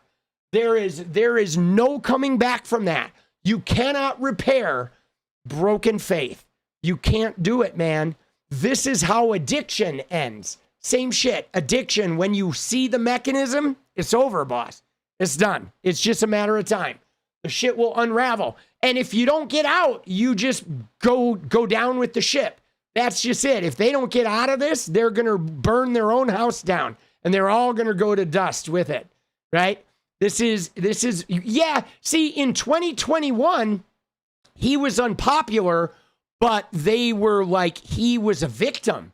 They had been victimized. He was unpopular. They were mad. He didn't win, but he was a big victim. He was like, they were ready to revolt. They were ready to civil war. Now, dude, they wouldn't even civil war. If there was a call to civil war, they'd be like, no, I'm going to go watch The Voice. You know what I'm saying? I'm going to go back to watching fucking Sydney Sweeney's fun bags jiggle around, dude. Dude, seriously. They're like not. You know what I'm saying? They're over it, boss. They are. They're over it. You ready? All right, let's watch this. Here we go. I just went on a MAGA influencer unfollow spree, and let me tell you why. The mental gymnastics required to stand by your man under these conditions truly, in my opinion, is Olympic level. And I have followed some of these people for years, admired their ability to speak out when the opinion was unpopular. But now I'm starting to think, okay, they were countering the system, but not countering the system, which is the reason why many of us voted for this administration in the first place. Here's some of my problems with this administration. Dude, she's just talking about gobbledygook. They were countering the system, but not countering the system. Dude, it's all gobbledygook. Dude, what's up with her? Why does she have cheeks like a fucking nutcracker statue? You noticing that? Is there something with the MAGA women? They always have these weird facial things, dude. Dude, she looks like a nutcracker statue with the fucking puffy red cheeks, bro. Dude, I'm waiting for her to just be like, I want her to like make some walnuts for me or something. You know? Like, dude, what is she doing, bro? Dude, she's got like cheek things going on, bro. Some shit is going on. But all right, here we go. Dude, the system, but not the system. Dude, all right, here we go. Problems she has with the administration. And again, I bet they're all problems that they should have been able to detect 10 fucking years ago. But here we go. The Epstein list, okay? Referring to the Epstein list as the Epstein hoax after running your entire campaign on that is a slap in the face to all of us. Oh, yeah. Do you think we are stupid? Oh, yeah, he does. You cannot gaslight me enough. You are stupid. Into forgetting that this admin said they were going to release the Epstein list. Pam Bondi said it was on her desk. Okay? I mean, dude, she's like, do you think we're stupid? You voted for Trump. We all know you are stupid, but thank you. All right, there we go. Okay. We are still sending billions of dollars overseas to fund foreign wars, denying America's interest, right? We've got some problems here in the mainland. Approving PFA pesticides to be sprayed all over our fruit and vegetables. It's not limited to your fruit and vegetables. This is going into our soil. It's going to leak into our water supply. We are going to be drinking it. Dude, duh. He's no regulations. Like, hello, what the fuck? Where have you been for 10 years? Like, what? Who are these people? Like, Jesus fucking Christ. Like, what? Dude, you, no! Bro, it is like, hello, I know, no regulations, poison everything is literally his mantra. Dude. Forever chemicals are linked to hormone disruption, thyroid dysfunction, cancer. It's an atrocity. When we're talking about making America healthy again, PFA pesticides is crazy. Debt normalization, 50-year mortgages, essentially saying your kids will never own anything ever. They will never own that little plot of land, the American dream. They're never going to own their own home. Yeah, are you surprised that a skeezy real estate guy who defrauded all his investors and is just scummed and scammed and scoundreled his way for his entire fucking career, and then this guy comes up with a really shitty real estate thing that allows the banks to forever own your home? Are you really surprised by that? Like, what in the actual fuck? Like, what have you been doing for 10 years? For 10 years, you've been obsessing about what? Transgenitalia? Like, what the fuck is wrong with these people? The fact that 90% of Black Friday purchases were made using a buy now, pay later like Klarna. No shit. That's also crazy. Surveillance expansion through Palantir. Think China during COVID. Yeah, that sounds extreme, doesn't it? That is how rapidly this administration is advancing AI. They're advancing it so quickly. They had to put out a statement to state governments saying, if you try to like put regulations around AI, we're coming for you too. That is how much this federal government wants to advance AI and data centralization. So freaking scary. And then you can't ask anything about any of this. If you start asking questions, you were never really MAGA. You're not based, right? All this infighting is caused by Candace and Tucker. Y'all, please be so serious. Don't insult our intelligence like that, right? We might like Candace and Tucker, but they're not changing our opinions. They're just saying what a lot of us are thinking. All right, again, I'm glad she's waking up. I do detect the Southern accent, but like, dude, these people are dumb as fuck, bro. Okay? These people are dumb as fuck. I'm glad, Kristen, welcome aboard. Destroy MAGA. I'm glad you're not supporting Trump, but I also wonder, how the fuck did you even get here? It took you 10 years to figure this shit out. Everything she mentioned in this video was day one. And yeah, dude, she does have the Bible eyes. But like, goddamn, bro, everything you mentioned was day fucking one, boss. Like, what are we doing? It should have ended at grab him by the pussy. It should have ended at fucking, making fun of the disabled reporter. Okay? Like, come on, man. She does sound like 𝗙liche🗏🗏. She looks like 𝗙liche🗏🗏, doesn't she?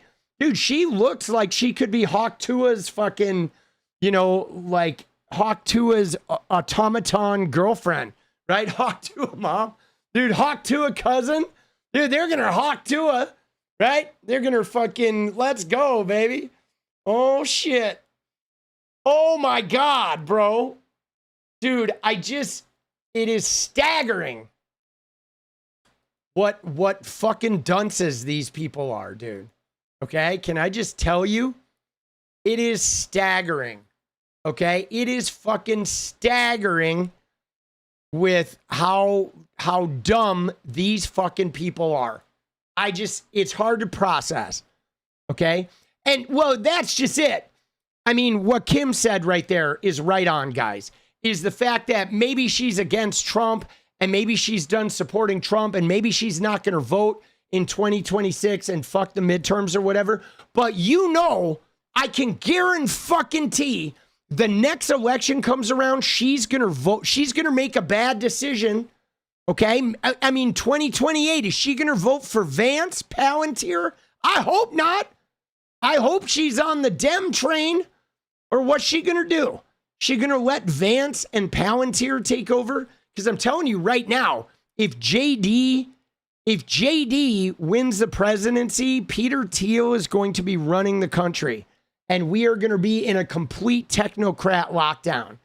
We are. Dude, our social media will become a fucking, like, alternate reality if JD Vance wins in 2020, like, or 2028. Like, that man needs to get kneecapped politically in a major fucking way, dude. If he wins, bro, yeah, it will be like Yarvin right up your ass. You know what I'm saying? Dude, what are we doing, dude? Right? And dude, again, I had no problem with 𝗙់_𝗏. Okay, I just think 𝗙់_𝗏 should have started an OnlyFans, not a podcast. Okay, that's kind of like when you come into the world, right? Like I didn't want the 𝗙்_𝗏 podcast, and then she's like conning crypto. Like, what are we doing, dude? Right? Just start an OnlyFans and, like, you know, let's go. Let's round it up, dude. Right? I'm in. Dude, let's go, dude. Crypto scam? Like, what was she doing, bro? Dude, she went from, like, helping the puppies to scamming crypto. Dude, in, like 6 months, boss. I mean, this is what happens, though, when you give a bunch of fame to somebody who brought nothing to the table, okay? Because she brought nothing to the table. You know what I'm saying? She did. She brought nothing to the table. She just, like, went super viral for saying something. She was drunk, and she said something funny into a recorder. That was it. You know what I mean? She said something funny. We shouldn't elevate somebody who has one viral moment into being a serious voice that we now should listen to. That's how you get crypto scammed. That's how we end up with fucking Trump, bro. All right, you ready? You ready? Dude, 𝗙̇_𝗏 till you drop. Let's go, baby. Dude, all I can say, though, dude, thank you, John Robinson. Dude, I don't spit on that thing. I go all natural. That's how I fucking go. All right, you ready? You ready? Let's go, baby.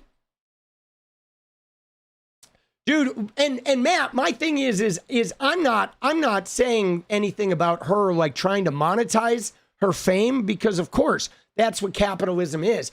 I am talking about the capitalist tendency where the minute someone acquires fame, we make an assumption that they are valuable, that they have something we should listen to, that their voice is something that should be elevated, as opposed to just accepting that, like, wow, that is viral, but like, it's also 𝗙̇_𝗏, right? Like, yeah, okay, he's viral, but it's Aiden fucking Ross sniffing Andrew Tate's chair, right? I mean, we should be able to contextualize the ridiculousness of these people, right?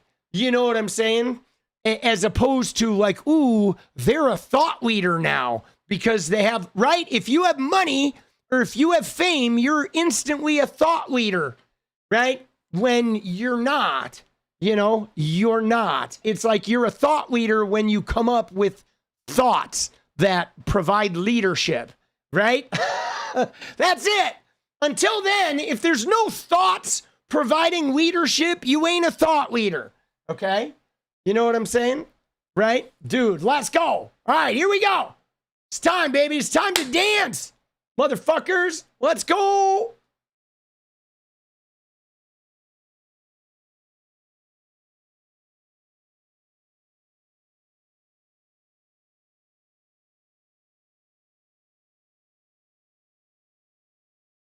Oh, dude, what a stream, though.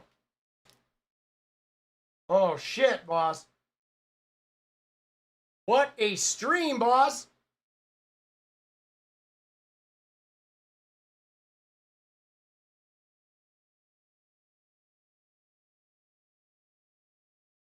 Oh.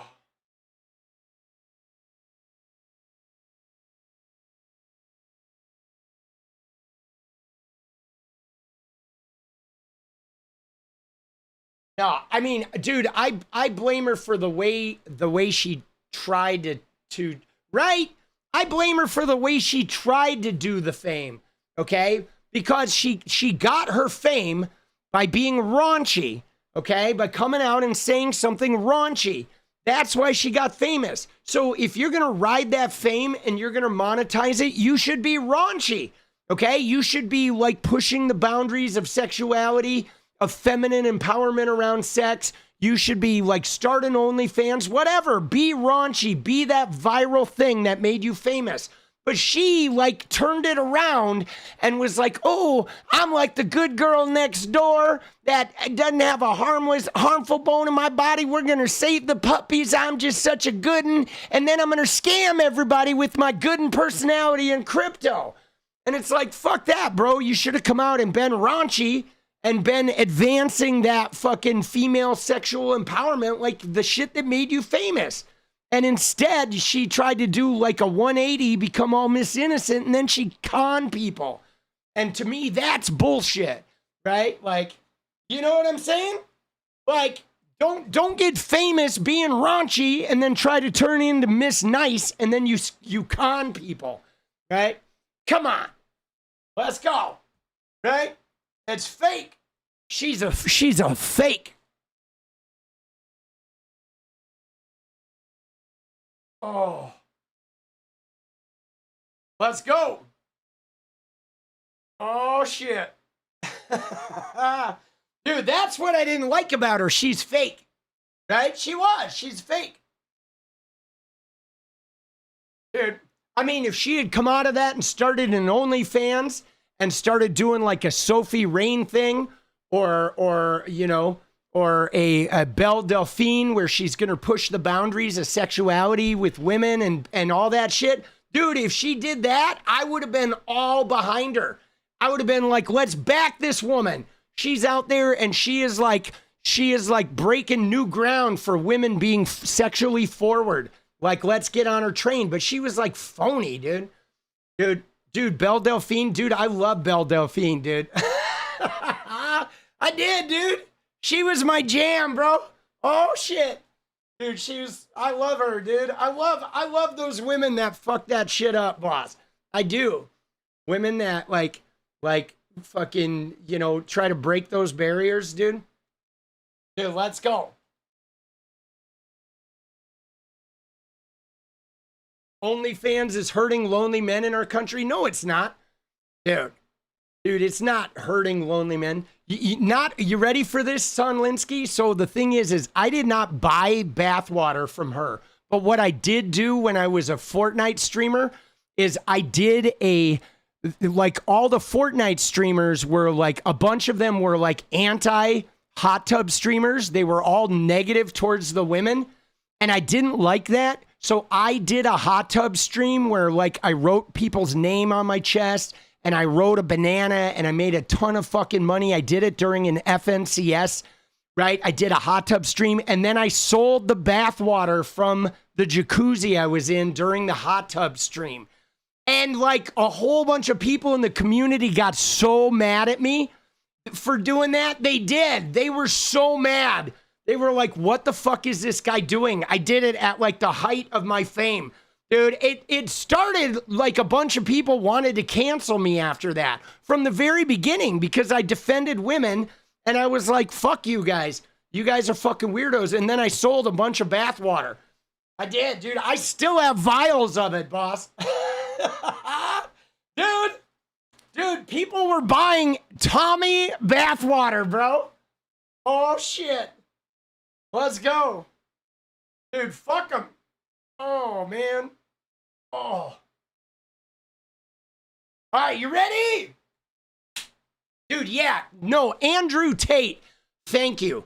Yeah, to address the person who said OnlyFans are hurting lonely men and like, no, what Little Brown Bird said right there is true. Andrew Tate is hurting lonely men. Myron Gaines is hurting lonely men. Sneeko and Aiden Ross are hurting lonely men. Asmongold is hurting lonely men. Donald Trump is hurting lonely men. Okay, but OnlyFans is not hurting lonely men because if you're a lonely man, right?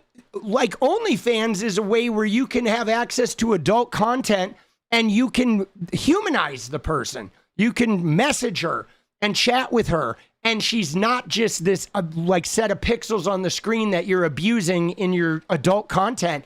You actually have a connection to the woman, right? See, when you get on a hub site, you're being bombarded with shit that is like where men are making all the money off the women. And it's there's a negative energy to it that, like, if you can contextualize it and you can process it, you can sort of like, deal with it. But you have to be careful as a young man.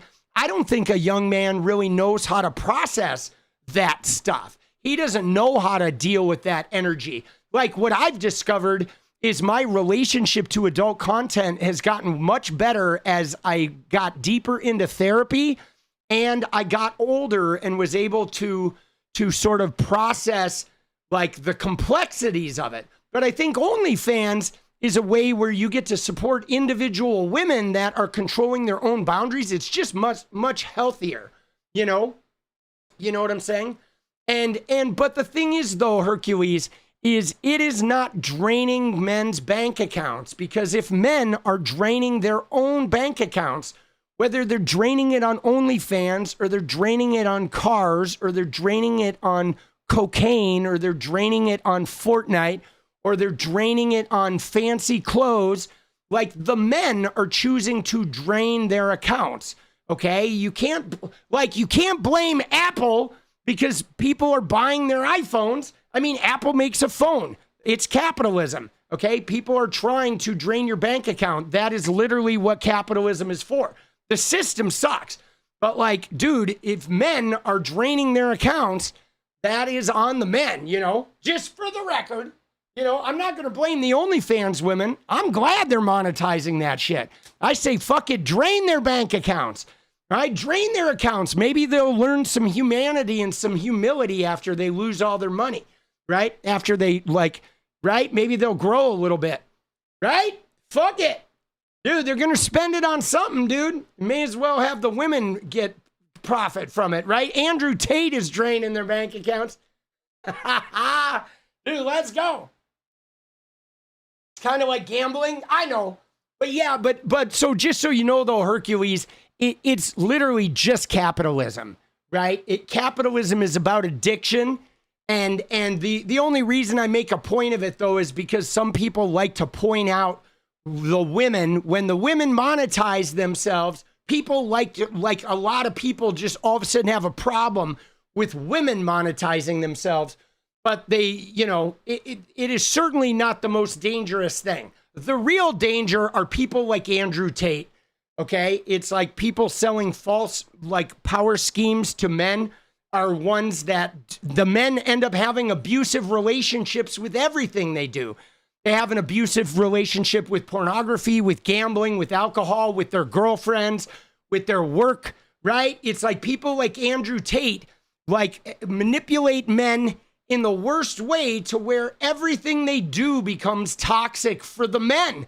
Okay? Ratch, let's go. Thank you.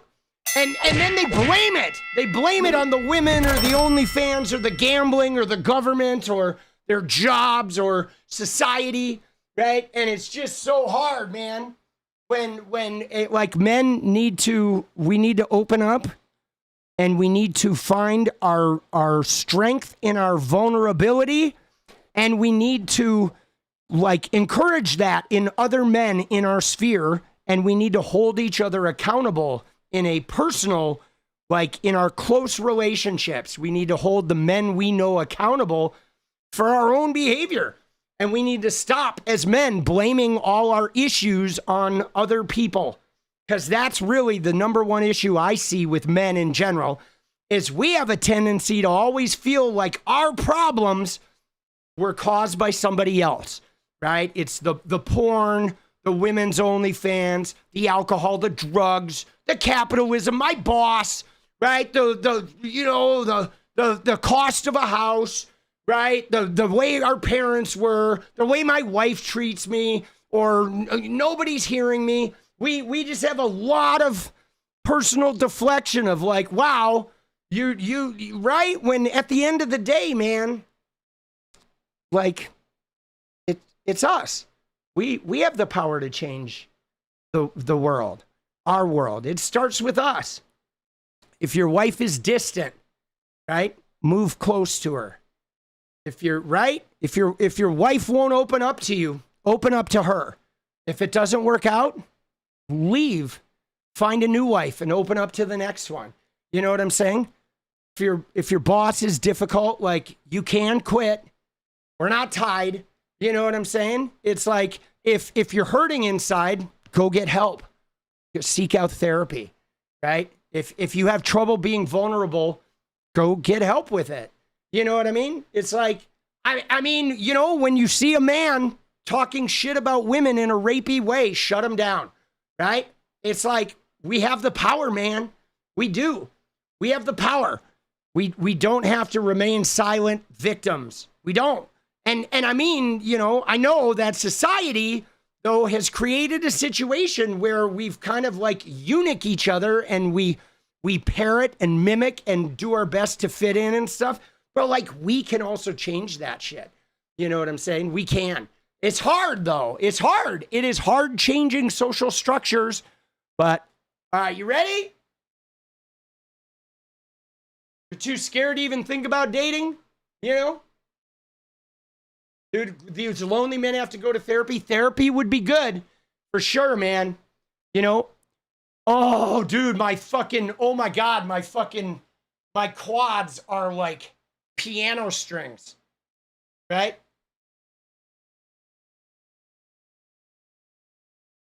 Don't date a Pisces. I have like exclusively dated Scorpio women, guys. Right? That has been, I mean, I've had a few girlfriends that were not Scorpio, but 95% of the women I've dated my entire life have been Scorpios. Right? I like the deep dark. I do. I like that energy. I like that expansive, right? Endless energy.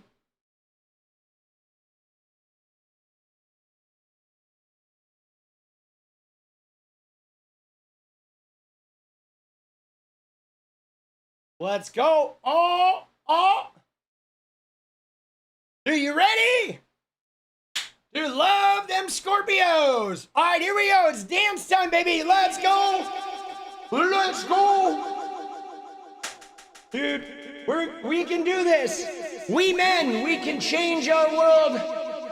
I believe in men. I do. I believe in us men. I believe it's time to dance, baby. Yeah, watching Andrew Tate get his ass kicked was so beautiful. Oh, it's a little deja vu.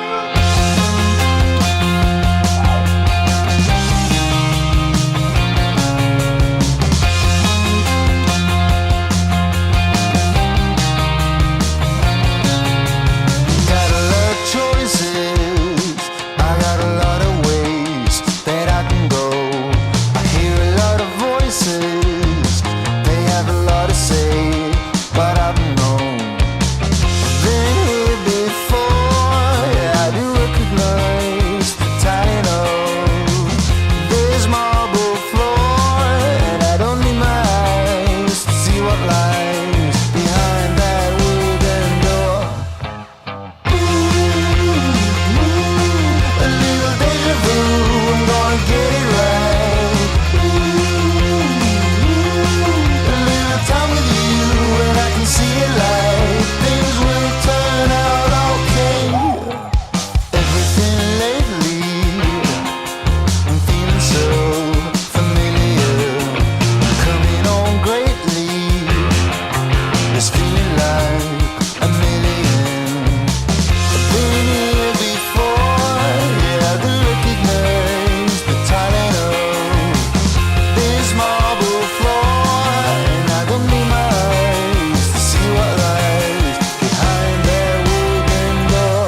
motherfucker get in there. And dude, John Robinson, let's go, baby.